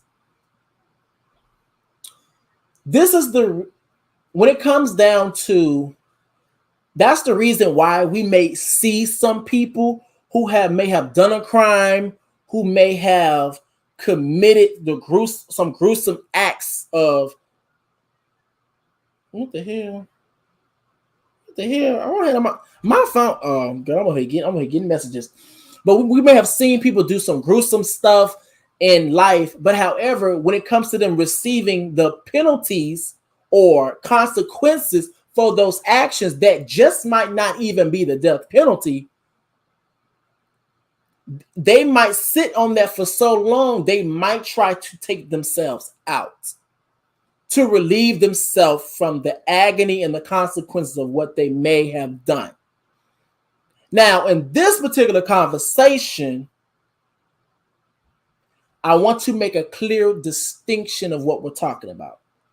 What I'm referring to is talking about individuals who actually done these crimes of taking people's lives, sexually assaulting people, and instead of them actually owning up and facing the consequences of their actions, they try to take their own life just so they don't have to endure the pain that they actually gave to other people. You get what I'm saying? That is something completely separate from suicidal ideation and suicides. Ooh, hopefully I didn't that word. But people taking their own life. Because I also know there's a sensitive conversation that goes around that's surrounding around, people that can take their own lives are weak and stuff. Like I've actually had some people say stuff like that. And I'm like, girl, let me see. If people were told all angels were black people would be cheering in the streets. Period. That's a Mary Had a Little Lamb. But let me go to the next thing. I've been on this bad boy for a while. So now we're going to talk about, and I just might make this the last story because, baby, this runs on 2 hours. So what we're going to talk about, let me put my light down because my fucking forehead is shining, okay? That's better. There we go. All right, so let me share my screen, baby. So with that, so now we're going to talk about YNW Melly. Bam. Now, this particular article is from Complex. Where is it? So we're going to talk about YNW Melly. I'm actually glad we had that conversation because with that dialogue, it leads right into where we are right now. So let me read this bad boy. So like I said, this article comes from Complex. So YNW Melly has filed a motion to remove his visitation restrictions following the alleged discovery of contraband belonging to another inmate in his prison dorm. The incarcerated rapper, who recently requested a medical forloop due to an abscess in his lower jaw, was given visitation, communication, and interaction restrictions following an incident earlier this year, per legal documents reviewed by Complex. Now it says here, according to Melly's legal team, another inmate of the prison filed a grievance against Melly that alleged he was in possession of shanks and pipe bombs. Jesus. A search was conducted of his entire dorm, which led to a discovery of one writing utensil and potato chips in his cell. So a writing utensil. So that's a pen or paper. That's a pen, pencil. Okay, that doesn't sound like a shit. Well, that could be considered a shame because you can do something, but girl. Potato chips in his cell. Now, another inmate in his dorm, however, was allegedly found to be in possession of Shanks' prescription drugs and other contraband. Melly allegedly has no relationship with this inmate, but the rapper has been restricted from having customary visits on account of the discovery of said contraband. The search and discovery of the prohibited items happened on and around late March 2022, and the restrictions have remained in place since. Let me go down. Maybe I thought I was done with the article. His legal team has asserted that the visitation booth they're allowed to use to speak with, girl, why these things want to pop up? I was in the middle of reading. Thank you. Yeah, to speak with Melly has proved insufficient because it is impossible to review any documentation due to its size and the plexiglass divider. Not only is the visitation room not large enough to accommodate defendant's attorneys, anyone standing outside of the room can hear everything that is said in the room, violating the defendant's rights to private and privileged communication. Reads the motion, which calls the restrictions a violation of not only his constitutional rights, but Florida law as well. And this, everything I literally just said, is perfect for this particular story. Now it says Melly, whose real name is Jamel Maurice Demons. Oh Lord, of course his last name is Demons. Lord have mercy. Girl, that's like everything just going against you. You already locked up for allegedly, or I don't know if he did it or not, for allegedly taking out two of your friends, and then your last name is Demons. Is currently behind bars awaiting trial on two premeditated first-degree murders charges. Both of his studio albums, 2019 Melly vs. Melvin and 2021 Just a Matter of Slime, dropped while he's been awaiting trial. In July, a Florida judge removed the death penalty as a possible sentence for Melly. Yeah, now here we go. Now this was the perfect story to lead up with. This was perfect. Let me stop sharing this. Actually, let me get rid of you because I don't need you no more. That was a perfect story to end up with. Lead up to, because I was literally just saying everything right now. Is that just because somebody is a criminal, that does not mean they should not have rights. Now, I understand in the context, and people may only be looking at this from the context of when they are, quote unquote, in custody, they have been accused of these things, and when they are criminals, they actually done these things. And the reason why I'm taking this stance is because there are people who haven't done these things, and they also get caught in the crossfire. You get what I'm saying?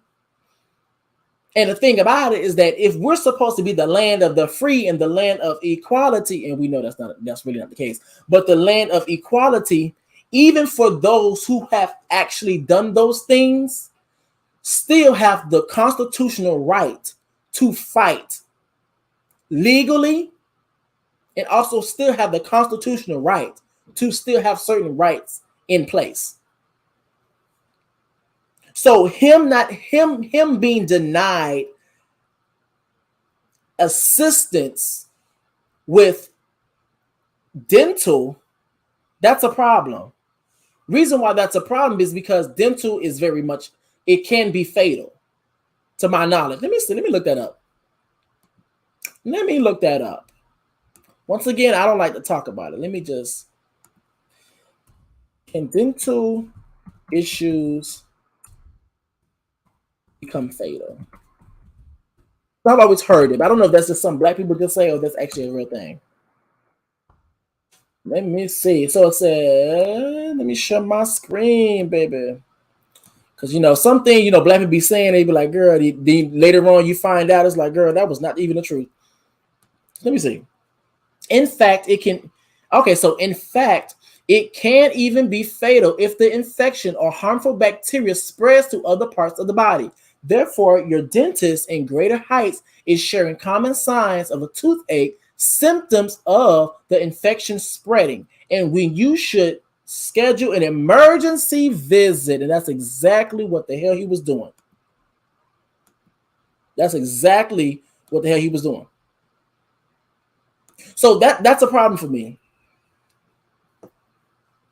Because if the death penalty has already been taken off the table for this particular young man, and he has a tooth or dental issue that can become has the possibility of becoming fatal, and he's denied access and for an emergency visit, that's a problem.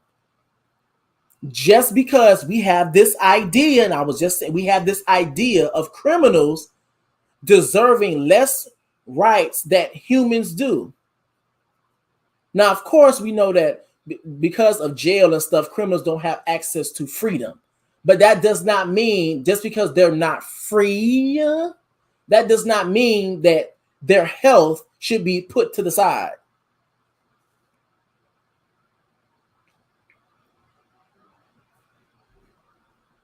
No shade. Especially when, I'm going to say this, especially when he still has trial. So he hasn't even been convicted fully.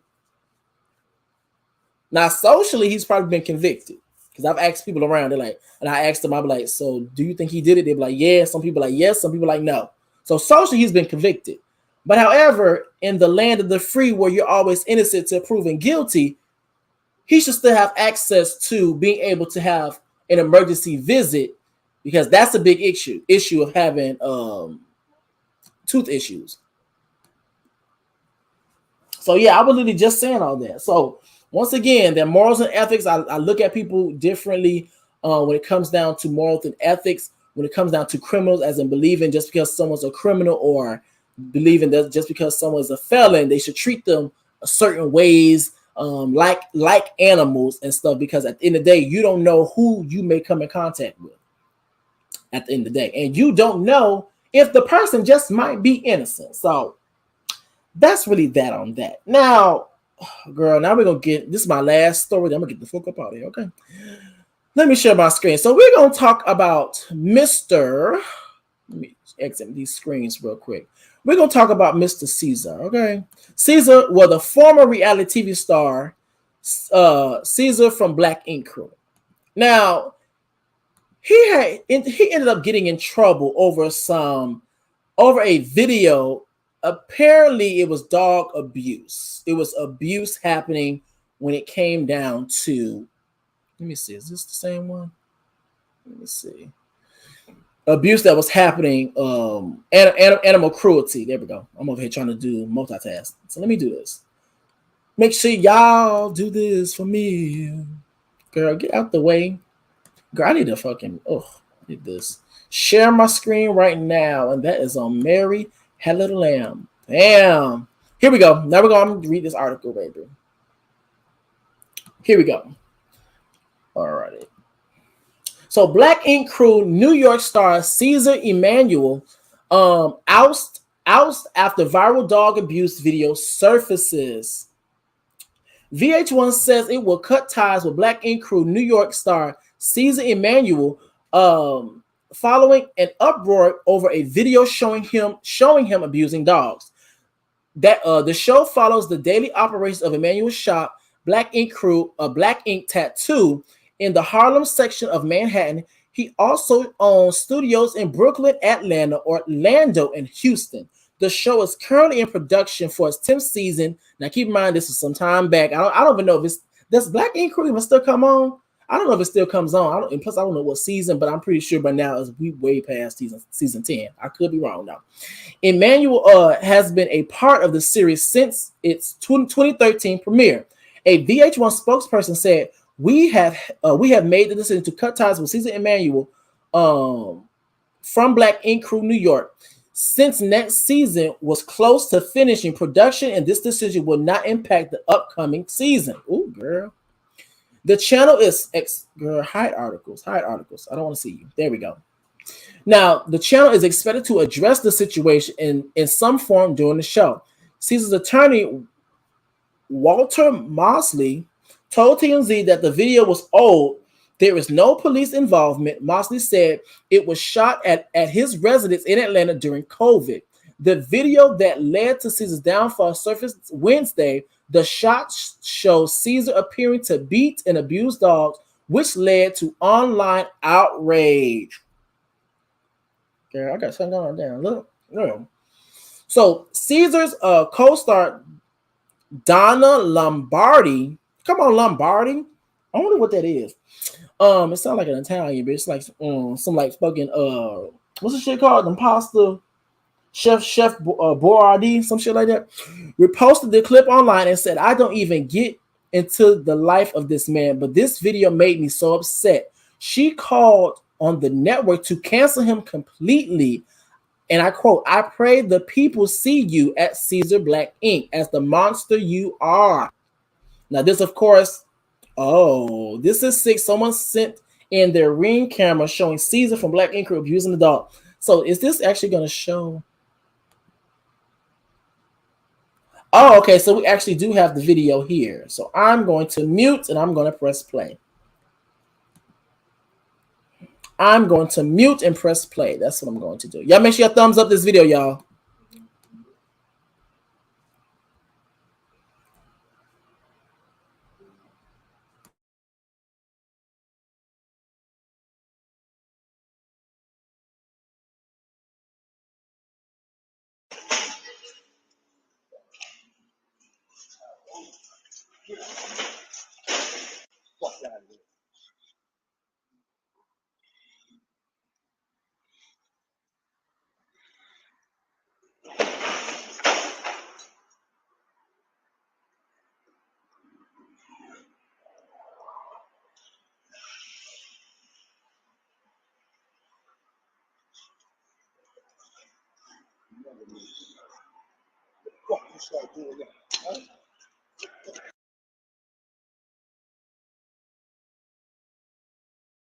I'm not gonna lie to you, I had to brace myself. I'm not gonna lie to y'all, because you already know I got to pause for copyright and make sure it's under the guise of fair use.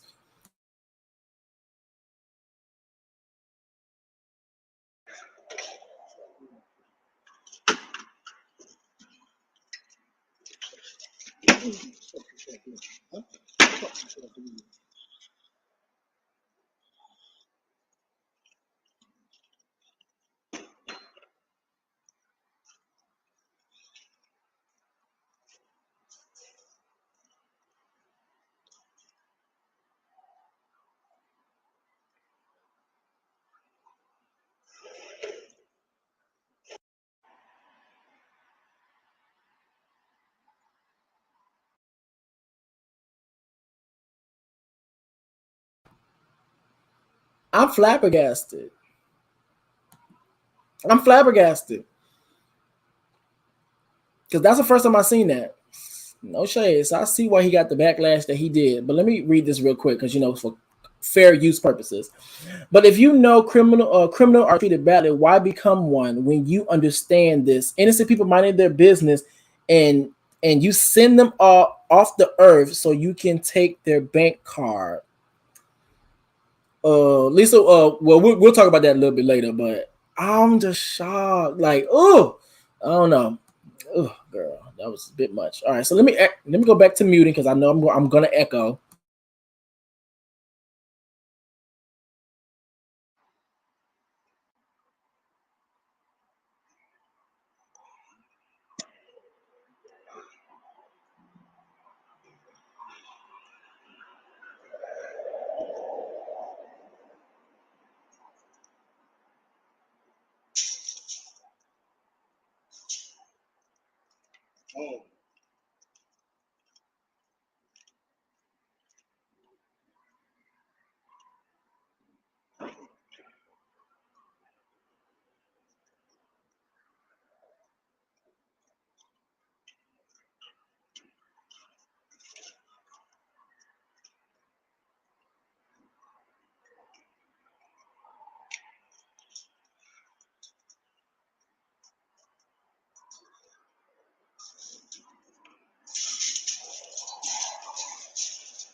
Oh yeah, I'm flabbergasted. Oh, okay. So I would love to see.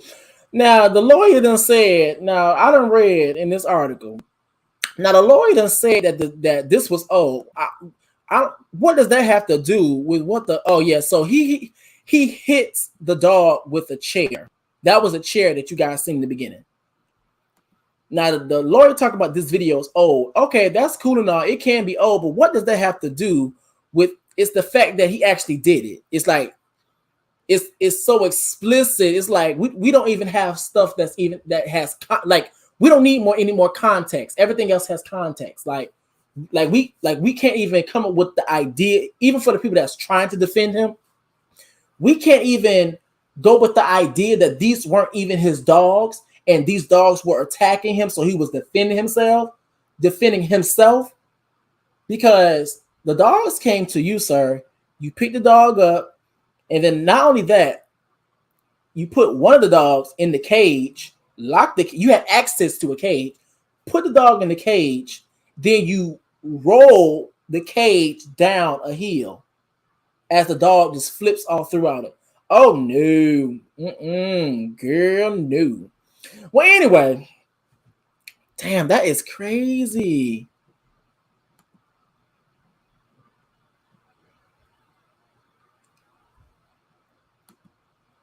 Your child shot while playing in the park, but treat the criminal better than the dead child. No, I'm not saying. Oh, girl, Lisa, we want to talk. That's what I'm saying. Like, it's gonna be a sensitive topic. Some people are not gonna understand fully, but I guess when I get done with this, we'll talk more about that. But yeah, so let me just do this, because girl.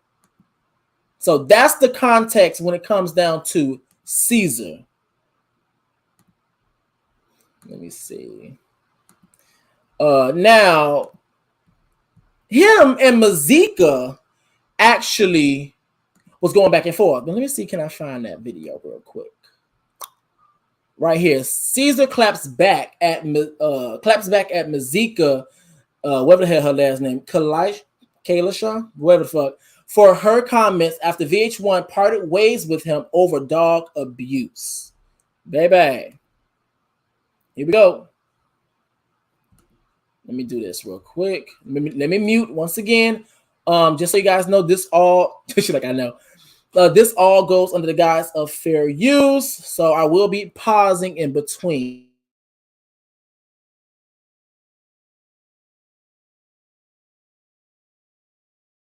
Flaming up on me that had no reason to be talking, like yo. Who? Like Masika. Yo, bro. Yo, bro. I wasn't going to say her name. Yo, bro, I nearly went hammer on social media. She said some crazy shit about, oh, y'all finally cut him over a dog, but y'all ain't do nothing about his daughter. First of all, who the you talking about? You don't know none of this situation. Let's get into this daughter thing. Yo, we going to. Let me finish off with this. You feel me? You don't know none of this situation. You sit in the comment, but you the same thing that was attacking a pregnant woman on Zeus. A whole pregnant woman. You feel me? But you have the moral stature to sit here and say something to me. You only worth what less than $500,000? We not even the same tax bracket. What are we talking about now? Let's really talk that shit, yo. Right. And then there was another motherfucker. He's on Zoo on that bad oxy motherfucker flaming up on me that had bad boys, bad girl, whatever they want to call it. The motherfucker want to talk about shit. This motherfucker was hitting the motherfucker with a fucking fold-up chair, but he want to sit and talk about the dog situation. I'm sitting looking at motherfuckers like, yo, my record is way cleaner than you, motherfucker. But y'all sitting here trying to air me out. What have y'all ever done for the culture? Bad boys, bad girls.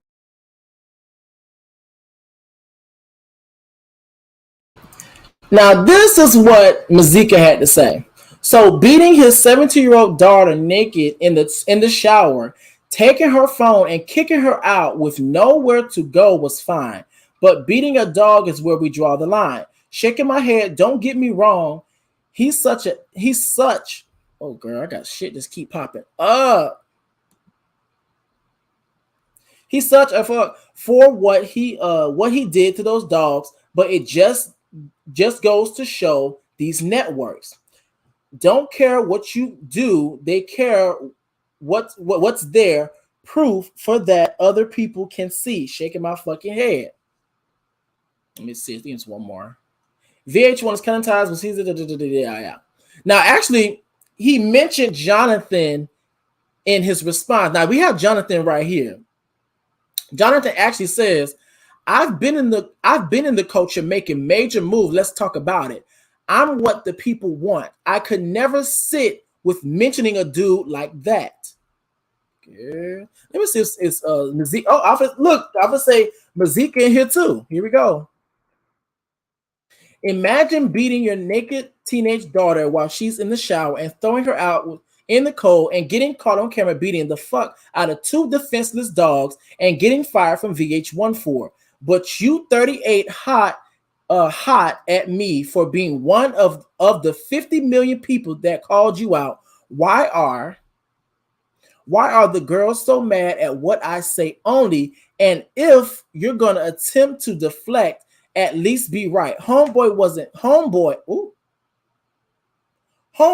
pregnant, dumbass. He was just fat. He body shamed me after I had a child, even though I looked amazing. I simply letting him. Oh, she talking about Hazel E. I simply letting him know how that feels by pointing out the obvious. He still looks pregnant after giving birth. However, that ain't got shit to do with your abusive ass. Nor does my incorrect net worth. You Google more ignorance and more deflection.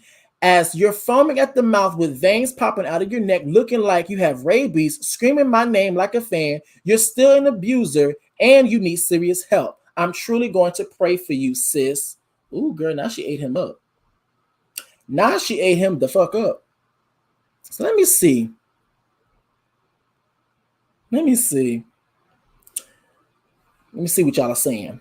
So CJ Doris, what's blowing my mind is that he's done horrible things to his own daughter, but we didn't have a video to see it. But we see this, and he needs to be locked up.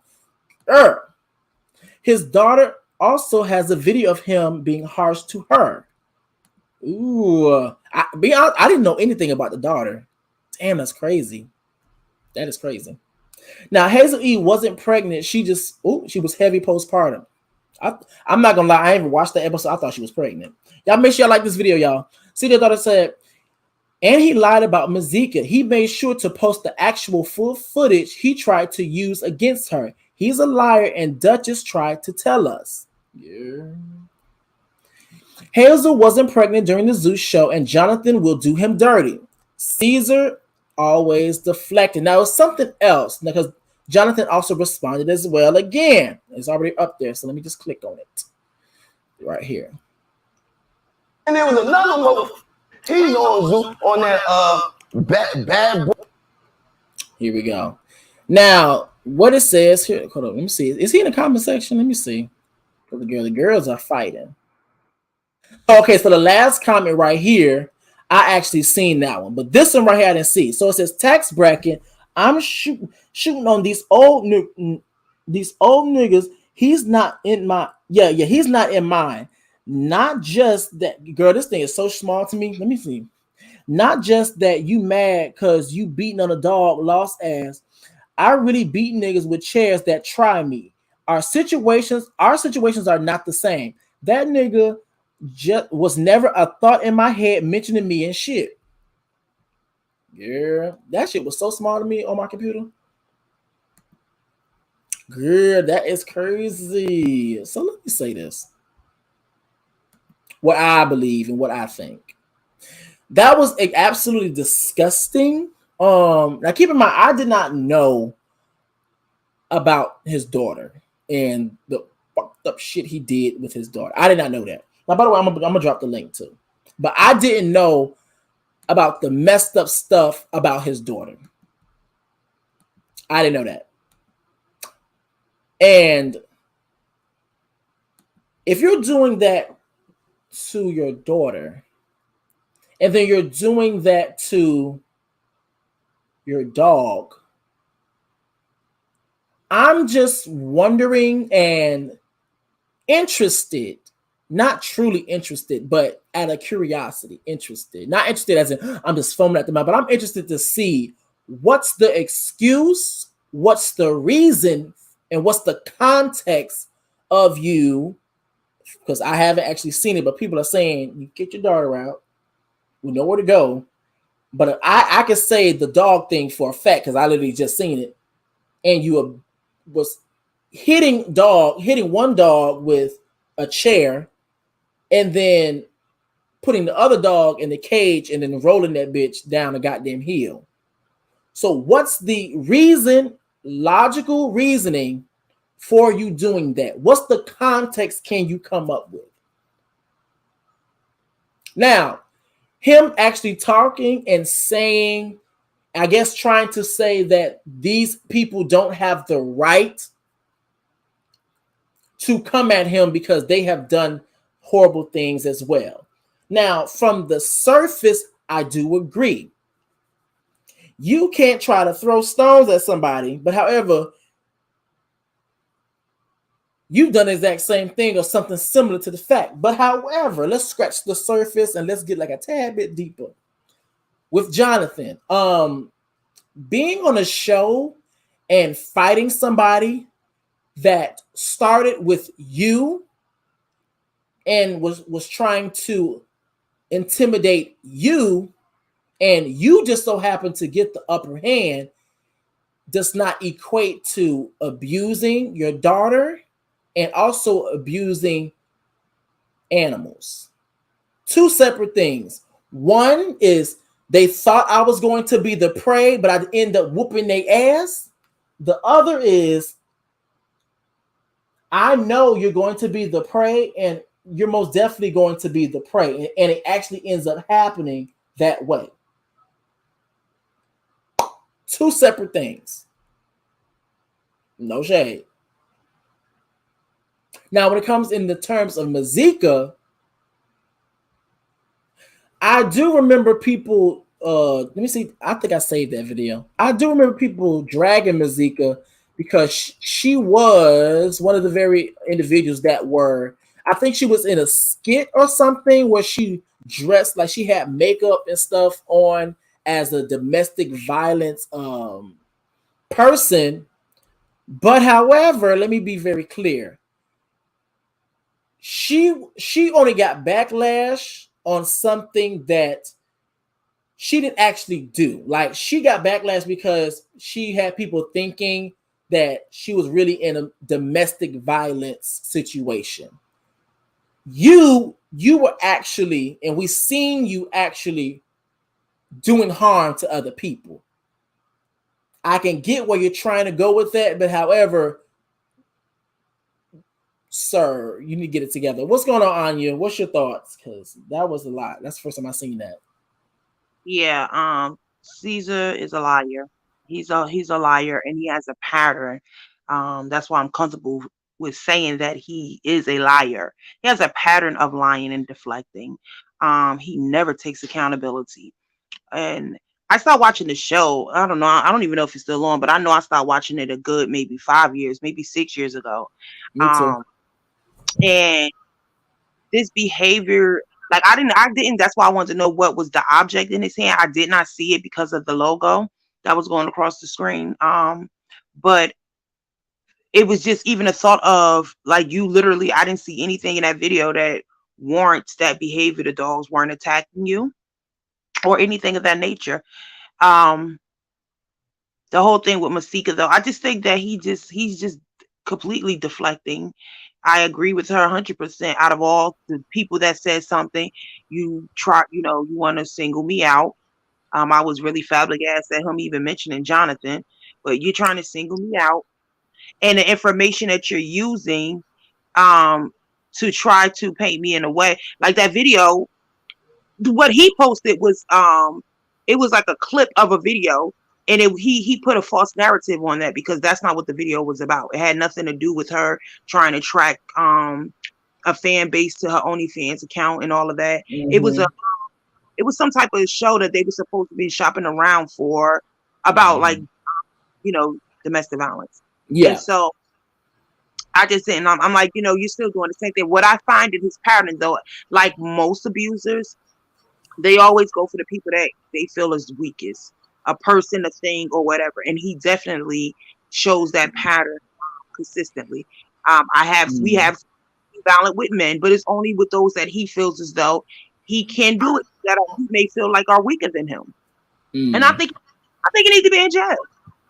I think he needs to be in jail. I just find it curious though, how a lot of these reality stars that were in the same circle as him watched his behavior towards women, and they stood on when the women complained about it.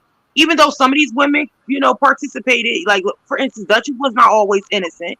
She knew the type of person he was when she was with him for quite a while. She jumped on board with him when he attacked the other castmate Puma, and then until it happened to her, to, you know, he changed on her.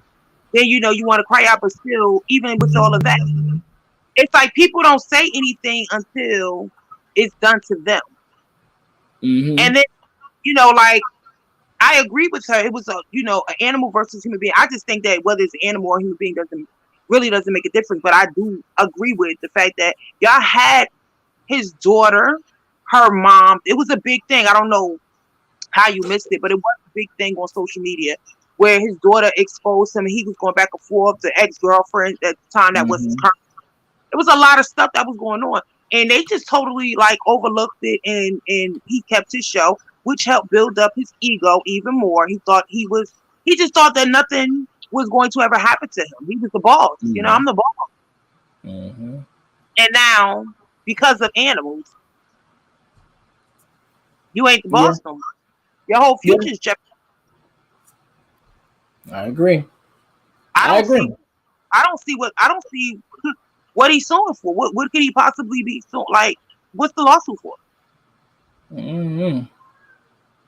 But you know, some people have we learned from Tasha K. They're gonna die on that hill. So hey, only God knows. But this right here, like what you're talking about, Caesar Black Ink. I was going to mention you again, but since you want to talk about something you know nothing about, like, you know me and my daughter, let's address this. You faked the whole kidnapping to promote your OnlyFans. You're deflecting, sir. You're deflecting. And you don't, like you said, you don't have the right proper information. And then on top of that, let's just say she was. That still does not take away from the fact that you was dead ass wrong for beating on your child or abusing your child. Allegedly, because I didn't see it, but people are saying that it's happened. You allegedly beating on your children, abusing your children, and I can say this for a fact, and also abusing and showing animal cruelty. Because now what's going to end up happening, because it is deflection, now Shade Room is going to talk about Caesar versus Masika. Instead of keeping the heat and their fire and keeping the heat on Caesar and the stuff that he did, now they're going to focus on them going back and forth. But the thing about it is that when Masika was in the hot seat, it stayed on Masika. But now that Caesar's in the hot seat, now that they're going back and forth, is going to slightly start getting away from what he actually did. Now the blogs are going to focus on them actually just going back and forth. So it's deflection. It won't work, because even if the blog, because you know how blogging goes, it really won't make a difference, because that's something that for whatever reason, when it comes to life, you know, people don't play about animals, like, you know, human lives. It's, you know, whatever. He's never going to get outlive that. That's going to be attached to him, his brand. Every time somebody sees a picture, that is just something that he might as well just realize. You into tattoos? Well, baby, that's permanent. You just tattooed that to your life. That's what you did. And you cannot be mad at anyone but yourself, because again, he had a history, and still will say has. He has a history of being abusive physically and verbally. We've seen it on the show. There's actual footage where we've seen him pick up a grown man that did not harm him, made no threats towards him. He picked that man up and he body slammed him on live TV. So that's what I mean when I say it's really, really sickening to me that you can watch someone abuse a whole human being, not be outraged. You continue to publicize it and promote it because it's done to our, it's us doing it to ourselves. But when it comes to an animal, he should have been lost that show. Honestly, they should have been pulled the plug when he literally picked that man up and body slammed him on national TV. But, of all things for him to do, I guess he has no other defense other than to deflect. Yeah, it's most definitely going to be a deflection because I feel like people are going to completely forget about what people are. They're going to forget about the video. They're going to forget about what was the initial thing. And even before they're going to mention it, I think maybe because he has been in the hot seat before about it. I don't know. I don't know if this recent, as in this video. I understand this video resurfaced or whatever. I wonder is the video recent, as in its servicing is recent, or him and Masika going back and forth is the only thing that happened recently. That's what I wonder. So I'm kind of curious about the timeline.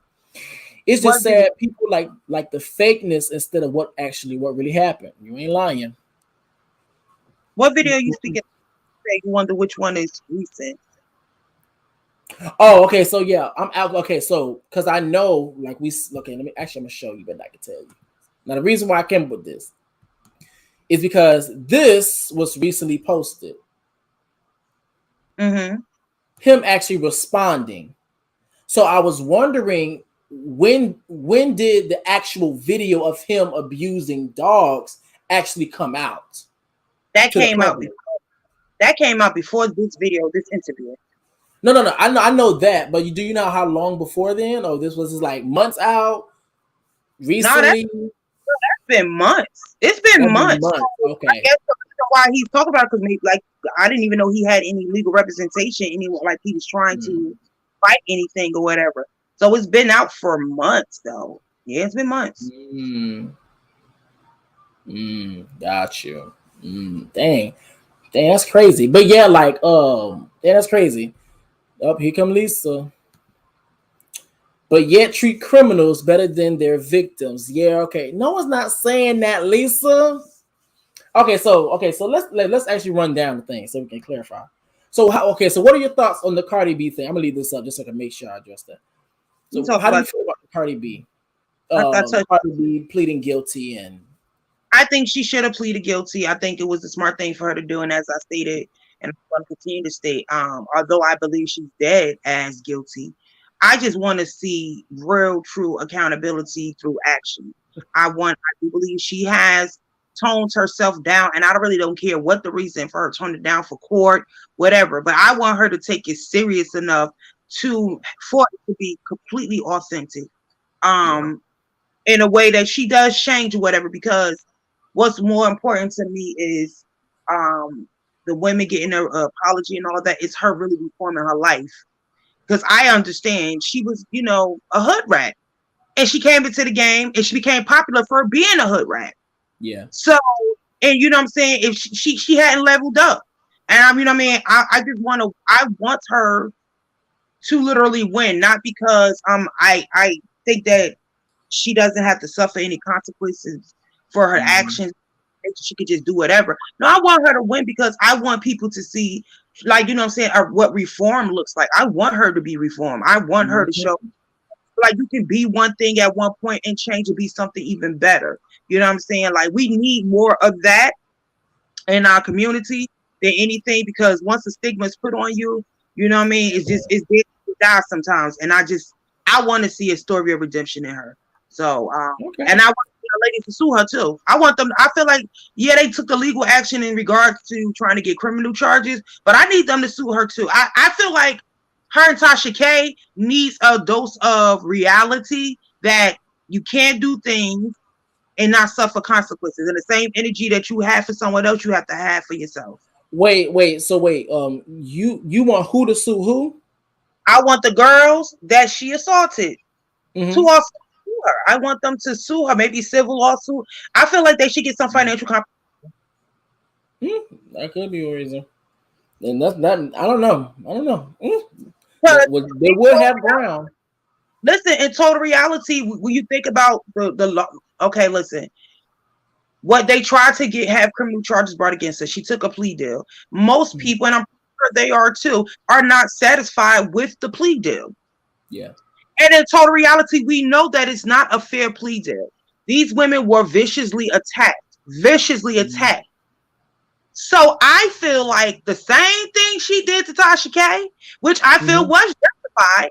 I feel like these young ladies should do the same to her because it is justified. We don't know what trauma these young ladies have experienced, like what they're going through, like if they suffer from PTSD. Like I've said, bar and club culture is dangerous. We don't know what girls are. Not keep saying girls, but these young ladies are experiencing. So I feel like she should take them financially.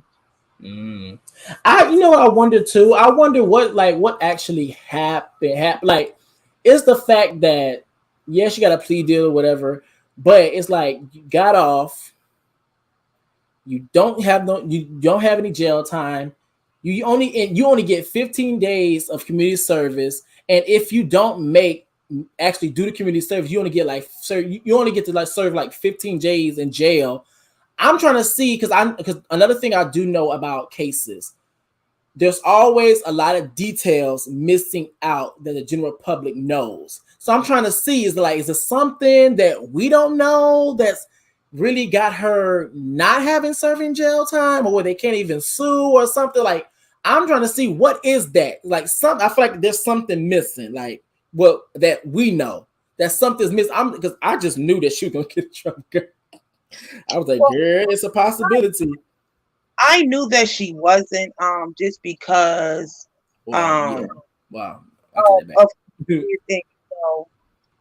It's, and a lot of times people think it's it's always because of the complexion, but a lot of people need to understand, some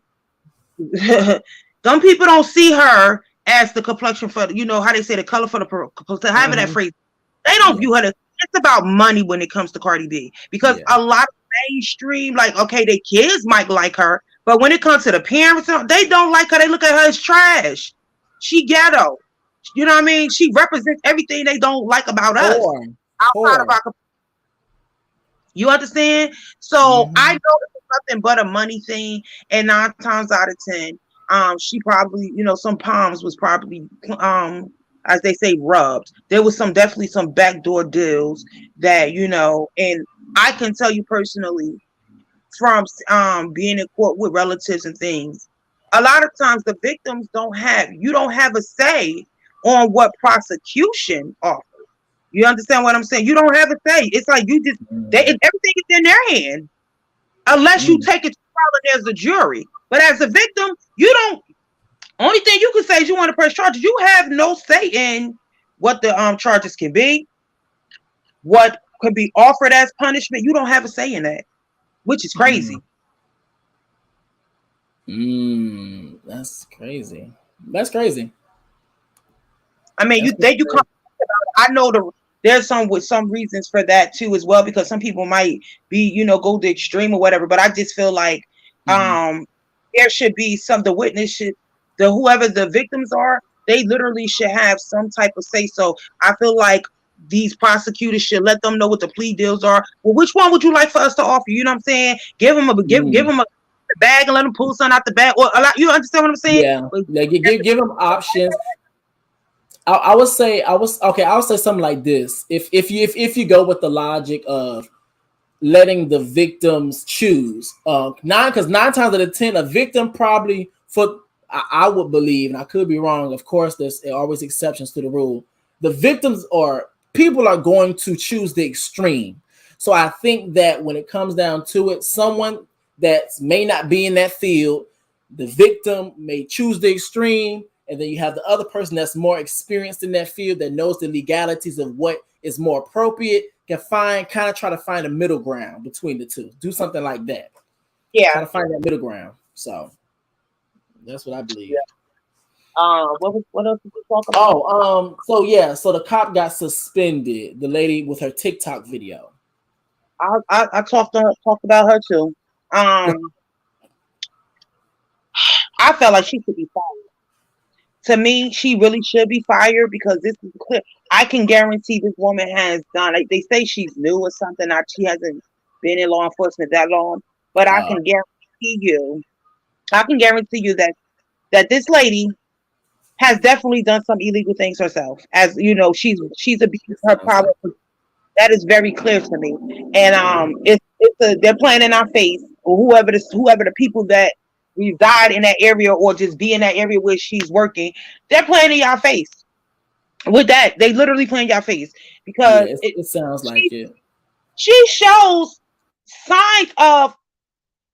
I'm sorry. I don't even want to say that it's a racist thing because it could be, honestly, she could just have an issue with abuse of power. You know, just she doesn't know how to delegate and take on authority very well. Because it could be anybody. It don't have to necessarily be a race thing. Corrected myself. She could just be abusing her power with anybody because she got that blue, uniform on, and that's dangerous because we don't know how. That was just her talking about pull over before you get a ticket or get your car towed or whatever. And you know what I mean? I'm just trying to, I just see and imagine, yeah, what other things are you doing? Because I know everything in a freaking traffic stop. I know that you've been involved with some situations where you might have, whatever the crime could have been or possible assumption of a crime.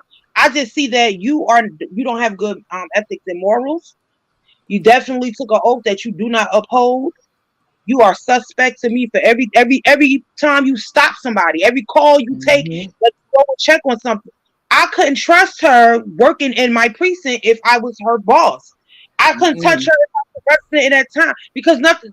Clearly, to me, anything you do, I'm sorry on you. I think you made this. I think you falsely gave this person a ticket. I think you planted drugs on this person. I think you did shoot this person intentionally. Whatever. That's what she gives me.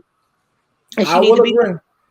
Because I was saying the same thing. I was like, now why the hell would you say something along lines in like I can somewhat understand like the superiority, inferiority complex when it comes down to you talking about when I'm here, you just get out the way. But when she said, if you stay in front of us long enough, we can find a reason to pull you over. What? That didn't sit right with me.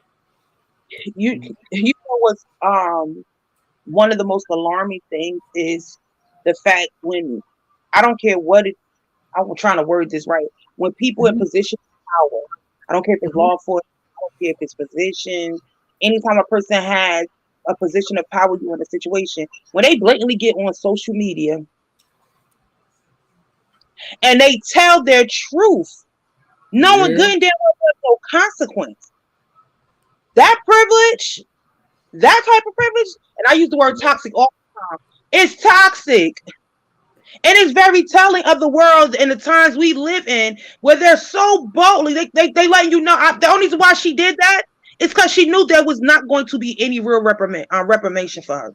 She knew it. They weren't going to really do anything that was going to be extreme for her. Her getting suspended for a day.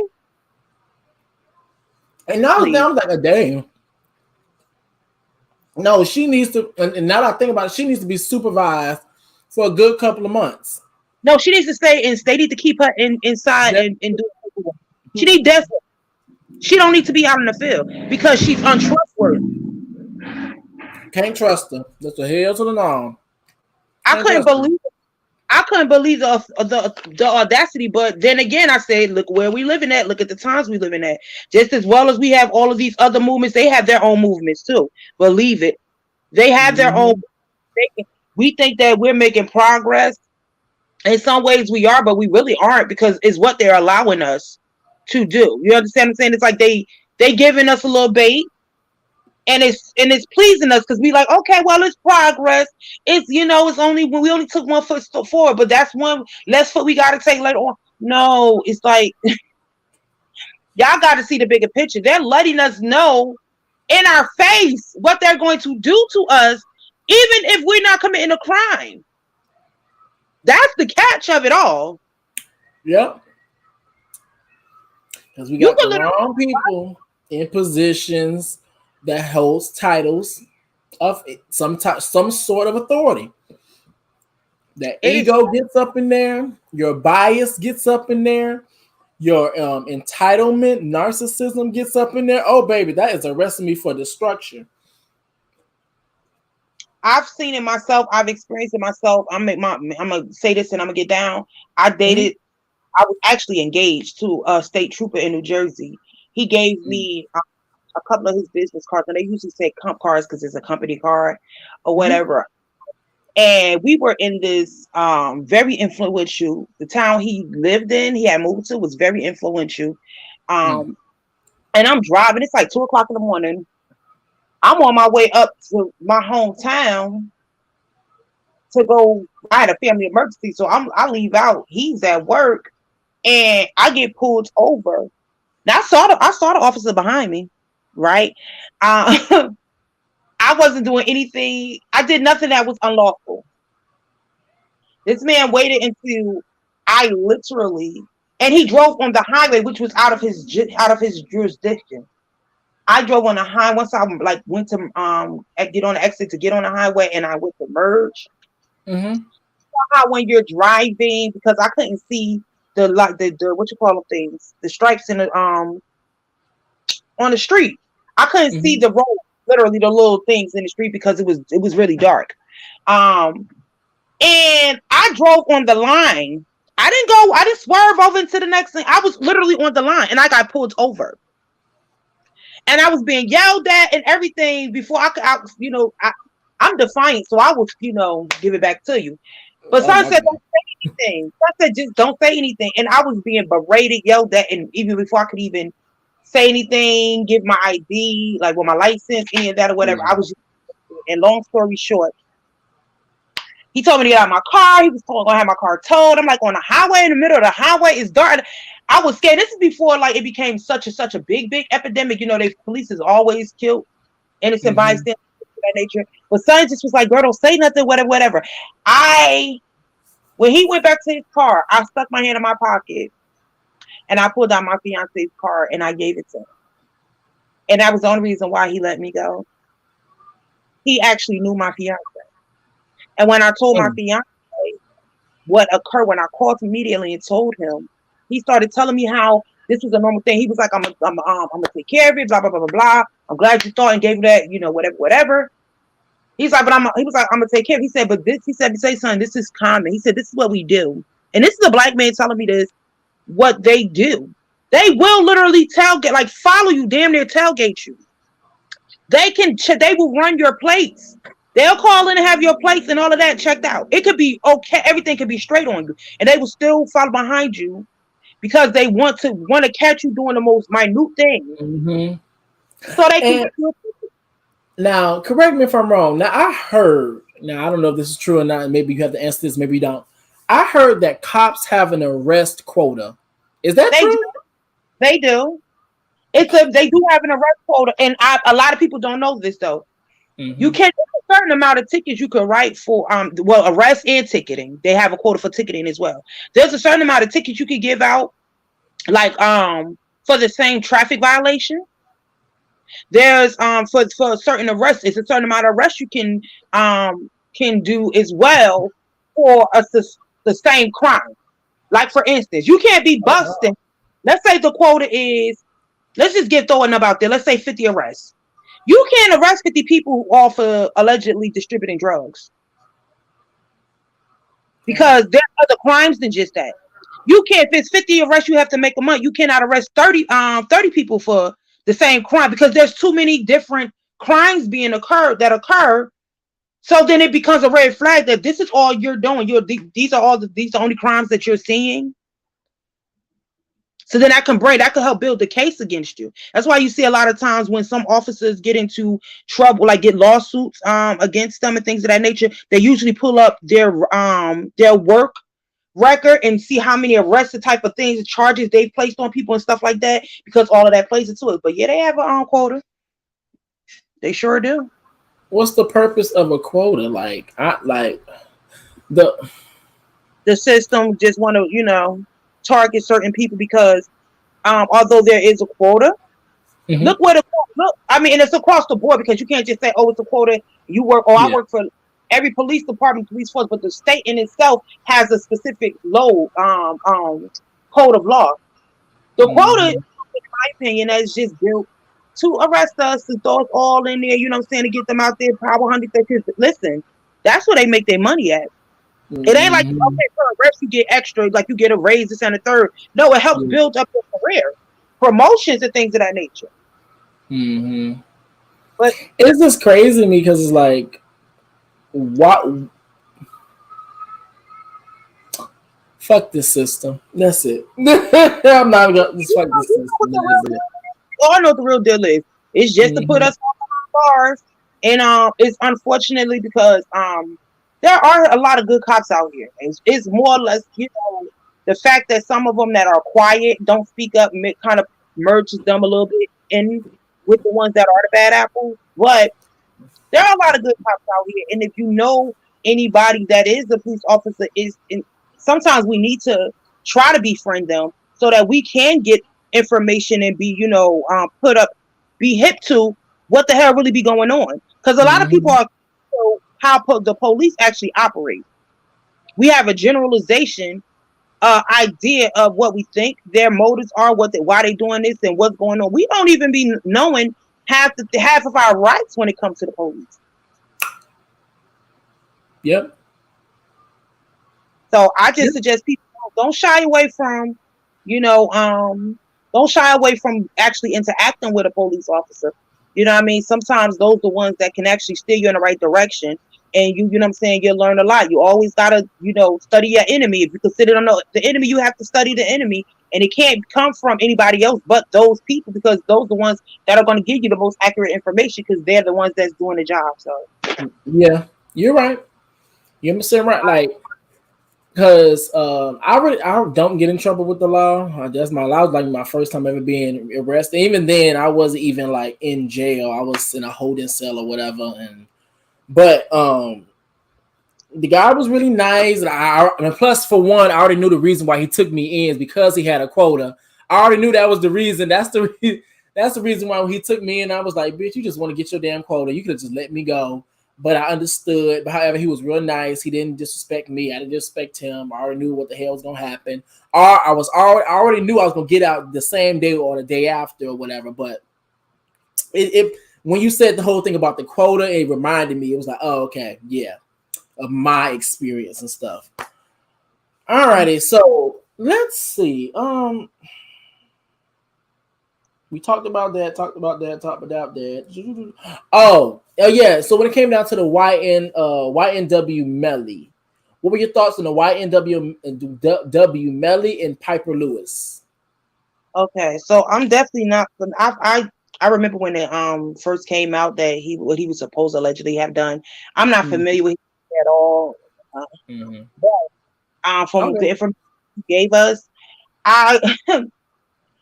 I definitely think there is a really, really extreme inhumane side to the prison system. And I agree with what you were saying. They're still human beings. At the end of the day, we all know someone that has committed a crime, whether we know people that have been falsely accused and people that actually are guilty. However, I am big on reform. Yes. So because I'm big on reform, I don't think that the system does any good by abusing the prisoners. You know, you spoke to something that was very much true. You have some people that will, if the death penalty is not something that can be afforded to them and they have to serve a long sentence prison, or even some people that don't, because there are some people that are not built for prison, for confinement. And you can literally go to prison on your first ever offense or first charge, and you could be innocent or you could be guilty, but it could be your first offense. And you've never been in that type of environment. And you will take your, you know, as you say, self-deletion.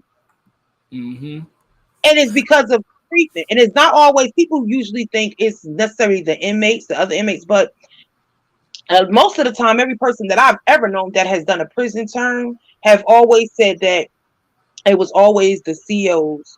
The CEO. And that's what I was referring to when I was talking about understanding that people still have rights. Like, if it's your job, if it's your job to run a prison, that does not give you the power to mistreat prisoners within the facility. That does not give you that right to beat up on prisoners within the facility. Now, if you're a victim, you're the family or the victim of said crime, it's going to be natural that you're going to be like, bitch, I don't like that bitch, fuck that nigga. That's natural. So I'm not expecting that or whatever. But this another reason why I wanted to talk about Reckless. You said that you were going to stay in the house, stay inside of your house because of the retrograde. You have to listen to your own inner voice and gut, baby. Yeah, I was going to, but I have to go to a training. So yeah, so we're gonna see. I'm only going out whenever I need to, and I need to because it's mandatory for me to go. So I'm gonna go. Y'all just pray for me in this case. Hopefully, I stay out the way. But let me say this. Another reason why I wanted to talk about the prison system and the reform of the prison system, and this particular show right here is called 60 Days In. This show right here is on A&E. Now, this show specifically is a show where you have a group of people. It's like a case study, investigation case study. You have a group of people that come from all different types of walks of life. You may have a teacher. You may have a former police officer. You may have someone that's in the military. You may have a streetwalker. You may have a drug addict. Like, you may have a plethora of people. So the goal is for every single person that's a part of a said group to all get enrolled into the prison, jail for 60 days. Every single person has a task. So for one person, it's their job to find out what are the gangs within that particular jail or prison. Another person maybe is their job to find out okay, so how is it working with contraband? And every single person has a task and duty that they must accomplish within those 60 days. So within those 60 days, they are undercover. Some are pro-prison, as in we need prisons and we love this version of prison. And then the other half are usually some people that like, we want to reform prison. Prison's not right now. You know, we need to critique some things, yada, yada. Now, the interesting thing is that I use this as a case study, as in watching people actually interact and start to morph and change their viewpoint in the way that they interact, depending upon their environment. And so this goes back to what I said earlier when I was talking about the habitus of being in a certain environment would mutate and change the lens that you see the world through. Now, in that, you will literally start to see the teachers, police officers, people that you probably wouldn't even expect start to become more aggressive, start to become more messy, start to actually hang with the gang members, start low-key get a little bit too deep into the situations to where they're almost committing crimes. Like they start to get sucked into the environment. And so, and also it will also open their eyes to what the COs may actually be doing and mistreating people within the prisons. So the very interesting thing about that is, which is why I brought this up, is that I believe the system and the structure of a prison in general is just, it sets people up to be animalistic. Because like I said, from my very own experience of me going to basic training. Now, we call it prison with pay. We call it prison with pay. That's exactly what it feels like. They shave your head. Actually, I remember. I'm going to share this. I remember. Didn't have it. I think it was this one. Was it this one? I think it was this one. Ooh, right here. I think it was this one. Development of South. The me represents learned societal behaviors and expectations, and the I represents the individual's identity based on the response to those social behaviors and expectations. So you have the me and I. Me are the learned, is the things that you, the learned societal behaviors and expectations. The I represents the individual's identity based on the response of those. But that's not really what I came here for. So let me keep going. Let me see where you are. Now, the habitus refers to the norms, values, attitudes, and behaviors of a particular social group or social class. All right. Well, where I wanted to? Was it this one? It was one of these. It wasn't this one. It was, dang, I forgot which one it was. Ooh, let me see. Remove from studio. It was one when I was actually, I remember because I was on live talking about it. It was one when I was actually talking about religion, but however, it was in the terms of talking about how you get people to be indoctrinated. And I remember specifically, and I remember because you were there for that live. I remember specifically, and it talked about how stripping one's identity away from them. I think, is it this? I think it's this. I think it's the religion one. It's right here. Stripping one's identity from them. Yeah, I think it was the oligarchy. Was it that? What's this? Institutionalization. There we go. Was it this? I think it was this. Let me make sure. I gotta make sure. I think it was this. Right here. Yeah, it was this. Bam. Let me go get my book for 2.5 seconds. I will be right back. You entertain them for 2.5 seconds. But yeah, they it's definitely set up. Prison is definitely set up to turn people into animals. I believe that as well. To deprogram you from your self-awareness of who you are, your identity, as well as to program you to basically be what they want you to be. That's why I definitely believe that it is set up that way so that the public, so society, we can view them as animals. Therefore, we won't have any empathy for them, i.e., our being humane, seeing their humanity despite seeing all of the flaws and errors in a person. They don't want us to have humanity for criminals, and that's to excuse a criminal for their acts that they've committed against whomever, but they're still human beings, and we are all flawed. And I think it is set up that way just for that purpose. Yep. So I'm gonna read the top. Now it's the mortification of the self. In Goffman's term for an institutional process whereby an individual is stripped of a sense of self, a personal identity is transformed into an organizational identity as patient or inmate. At the outset, the old self is partly defined by trappings such as possessions and clothes. Within the institutional maze, by becoming a number, getting a haircut or a uniform, having freedom,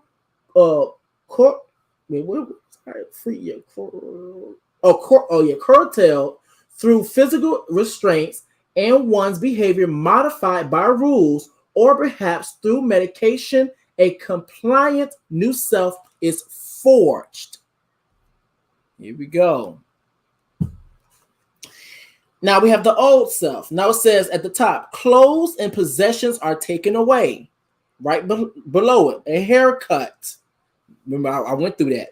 And on the other side, it says movement restraint and individual medicated. So this is where I was talking about where the system of actual jail is not meant to actually help. Literally. You literally turn people into animals, and then now they're operating at a low, like for one, when they had freedom, they was already operating in a low frequency because we have an oppressive system that uses societal forces to help reinforce the hierarchy. So has them operating in their lower selves. And then not only that, you put them in a jail or a prison that's already set up to make them operate even lower frequencies to operate and represent themselves in their lower selves.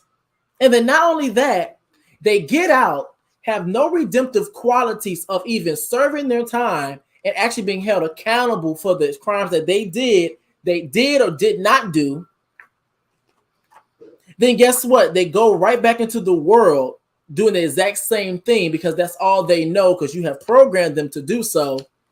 And then you go right back into the system, and guess what? You're another statistic, and you're somebody's paycheck. And I was going to say that, so you hit the nail right on the head, because that is exactly what it's set up for. My cousin is a clergyman, and so he goes to the prisons, like I think twice a week or something like that, and he has these little Bible studies and all of this. And I can guarantee you, there have been men that have been, and women too, that have been released, came home, didn't show no sign of reform, and couldn't wait to go back into the system because like they literally had developed Stockholm syndrome, not even realizing that what you are doing is what they literally wanted you to do in the first place. Because as many a times as you go into the system, you're putting money in their pockets. And that is the whole goal for them not reforming anyone, because they want the money. They make more money off of people that are in prison than they do if you're out on the streets. And really don't get it. I think it is a horrible system. Now, I do believe that there should be some type of system where a person is held accountable, and they also are getting the treatment that is needed for them to reform. But you have to see evidence of reformation in that person before they can be released back into the general public. There is too much land that is being just wasted for them to continue to build prisons instead of building. I would necessarily call, let's just use the term, a reformation center or institute. You know what I mean? But there should be just mandatory steps that were literally to help reform people. But that ain't the goal. And that is the reason why crime is so heavy in our country. It's just one of the reasons why crime is so heavy in our country. And people are repetitive offenders because they haven't learned anything. They haven't, whatever the reason for the first offense, 9 times out of 10 was poverty. And you haven't given them any tools to come home to become successful. You don't see a high rate of people going to prison that are coming home with an education. You're not seeing a high rate. They don't have a bunch of programs out here for people that are offenders, like ex-offender programs where people can get good paying jobs, you know, and things of that nature. It's nothing. Our country is not built. It is definitely not built on reform. It's really built on suppression. And as long as these laws are put into place, it's going to be a continual cycle of it. Because to me, it's abuse. And that's another that I have an issue with too, because I also have relatives that are COs. I have a particular relative that literally, that's why I know that I don't understand how they are supposed to be guarding a criminal, but they're also committing crimes themselves. And this one particular cousin literally was bringing, I don't even know how, smuggling drugs into the prison and having them sell drugs for her, and then turned around and had 4 kids by 4 different inmates. Oh wow, that's abuse. Even if they volunteered, like even if they didn't, it wasn't like a rape thing, anything. Even if they wanted to, they consented to, however you want to say, it's still abuse. That's an abuse of power. It's exploitation, because like, remember I said earlier, when you're operating in your lower self, you're going to do things that your higher self wouldn't do. So because for one, they already got people that's probably, if they did the crime, because girl, I mean, as many people that's been falsely accused that's melanated, but if they did the crime, you already have people operating in their lower selves.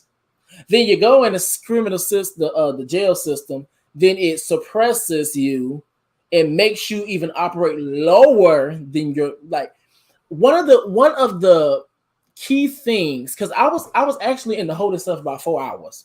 It was actually pretty quick, actually, because I went to sleep. Okay. I was up for 4 hours, and when we was in there, I was talking to some dude. It was like a group of us, like 7 of us in there, but it was like 3 of us probably speaking together. And then I went to sleep.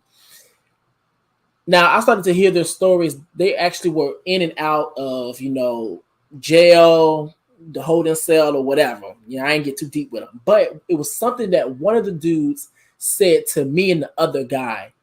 He literally told us. He said, because he asked, "Is it your first time in?" I was like, "Yeah."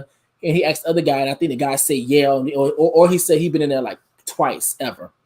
So the guy told us. He said, when you guys get out of here, because I already had high hopes that I was getting out the same day, because I was like, I do not do this. I'm a woman. I'm not supposed to be up in here. So we both said that we were getting out today, the same day. And so the guy told us, he said, "Yeah, I can tell you guys haven't done this before.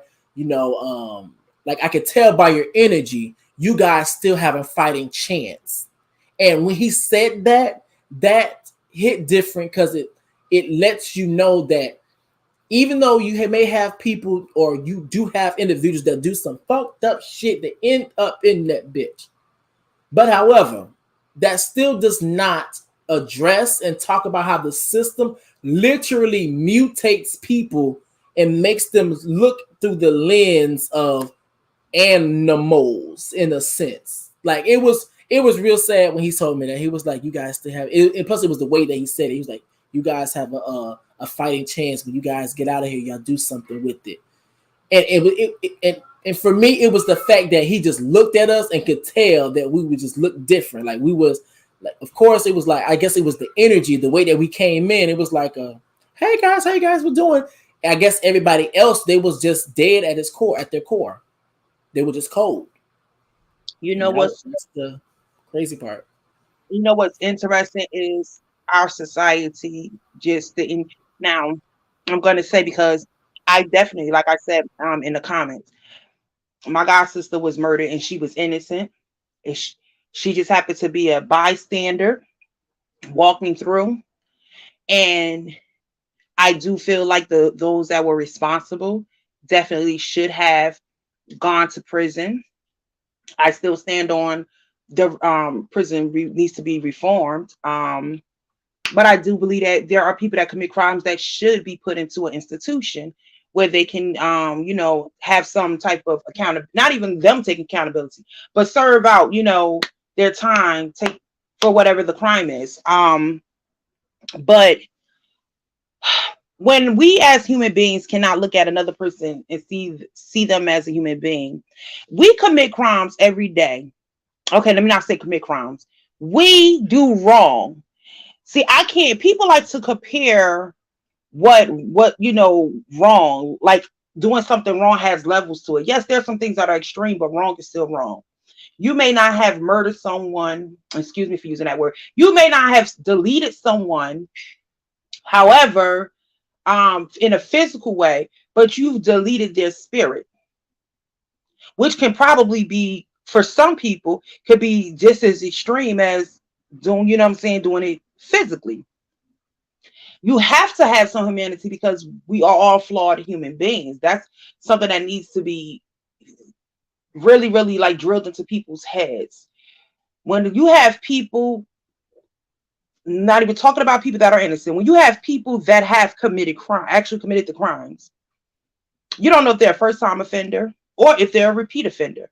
And I feel like there are very, very small cases where a person is, when it's coming from a place of like, what I don't know, what do they call Charles Manson, a psychopath or something like that? And even with that a sociopath.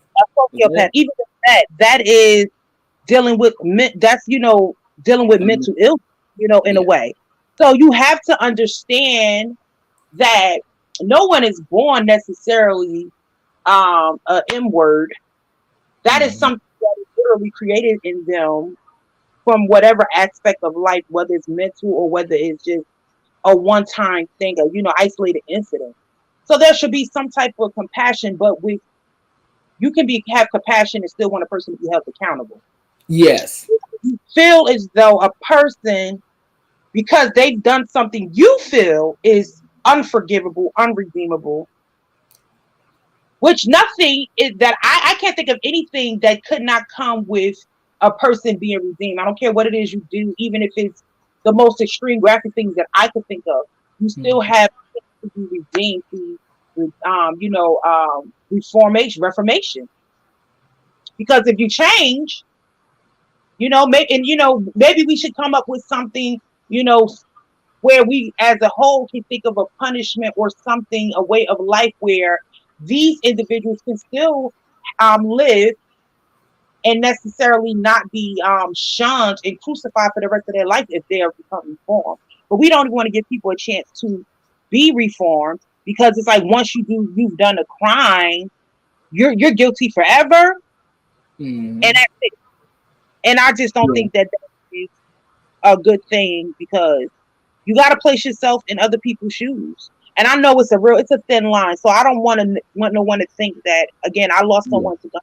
I've lost other people as well, but that is the most extreme thing that I can think of at the top of my head. And I know what that feels like, to lose somebody or have somebody become a victim of somebody else's reckless, antics or whatever. So, but I still, in knowing, having those experiences, I still stand on what I believe, and that is there needs to be some type of reform for criminals. Yes, because I think it's interesting that a lot of people don't want to have a reform for criminals, but yet we want to continue to progress to really push the progression of said criminals, because if they're not in there trying to be rehabilitated or whatever, but however you agree with them being pushed more into the sunken place, but here's the thing, like a lot of times these people, they're going to some of these people, like, yes, they may get 20 years, yes, they may get 30 years, yes, they may get 40 years. It's a possibility they just might go back into the world. It's a possibility you might see them down the street. You might be a neighbor to them and just don't know. Like these are the reasons why we say that reform is going to be important, because with the system now, it's a reason why, like to what Anya said, there's a reason why there's a lot of repeat offenders.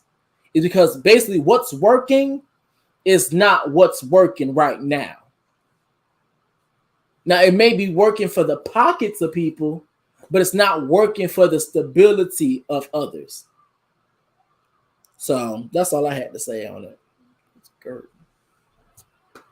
Anyway. Do you have any more thoughts for me, Anya? I was just running my mouth and phone things on mute. I was saying before you even asked me that, like, as always, it's a pleasure. I really enjoyed today's show. I'm glad that I do. When I do find a time, I can put some hours in with you guys. It is refreshing, because these are conversations that we should have daily. Some of us do. I just encourage people that don't and to do it. There are things that we have to realize. We all know somebody, and it could be very well some of us. We all know someone that has fallen into the system, and we love them. Consider the fact of how you want your loved ones to be treated once they fall into the system. Seriously, consider that. Most of us don't want to see our loved ones be abused and neglected and violated and whatever else comes with that, mistreated while they're in the system. So when you think about it from that aspect, when you think about it from that aspect, then I think that would allow you to have a little more compassion and mercy and grace for others. Remember, it can always be you. You never know where you find yourself. You could be innocent and be in the same situation as this young man is in. So just take that. But I'm gonna drop down into the comments. But thank you, Anya. I really appreciate it. I really do appreciate it. I love when you come on the panel. And I gotta hit up Purple Lover, see what's going on. Well, when I get my Instagram back, see what's going on with her. I haven't heard from her in a little minute. On Instagram? Yeah, on well, when I get my Instagram back, yeah. I'm no, because I could just go in and inbox her for you, Tell her Oh, to okay. hit you. Just to see what's going on with her, because I want to check up on her, see how she been and stuff. Yeah, I know 'cause people going through stuff and having hiatus and stuff. Okay. I will, boo. Good talking to you. All righty. Well, thank you so very much. I'll talk to you later, Anya. All righty, y'all. Let's go on. So that is it for the video, guys. Lisa, you've been here. You've been here the whole time. Anya, you've been here the whole time. Sal, you've been here the whole time, baby. We made it through. We made it through. What's going on, Sal? I really do appreciate you guys for really being here. And we can really have these conversations because, you know, I may not be the biggest YouTuber, but however, everybody has a starting point, and you always have to roll with your day ones that been with you since the struggle. And right now, this is the struggle. So that is it for my video for today, guys. Please make sure you guys pop that like button, hit the subscribe button, and please smack that notification bell so do not miss any more posts from me. Until next time, guys, I will see you guys later. Deuces!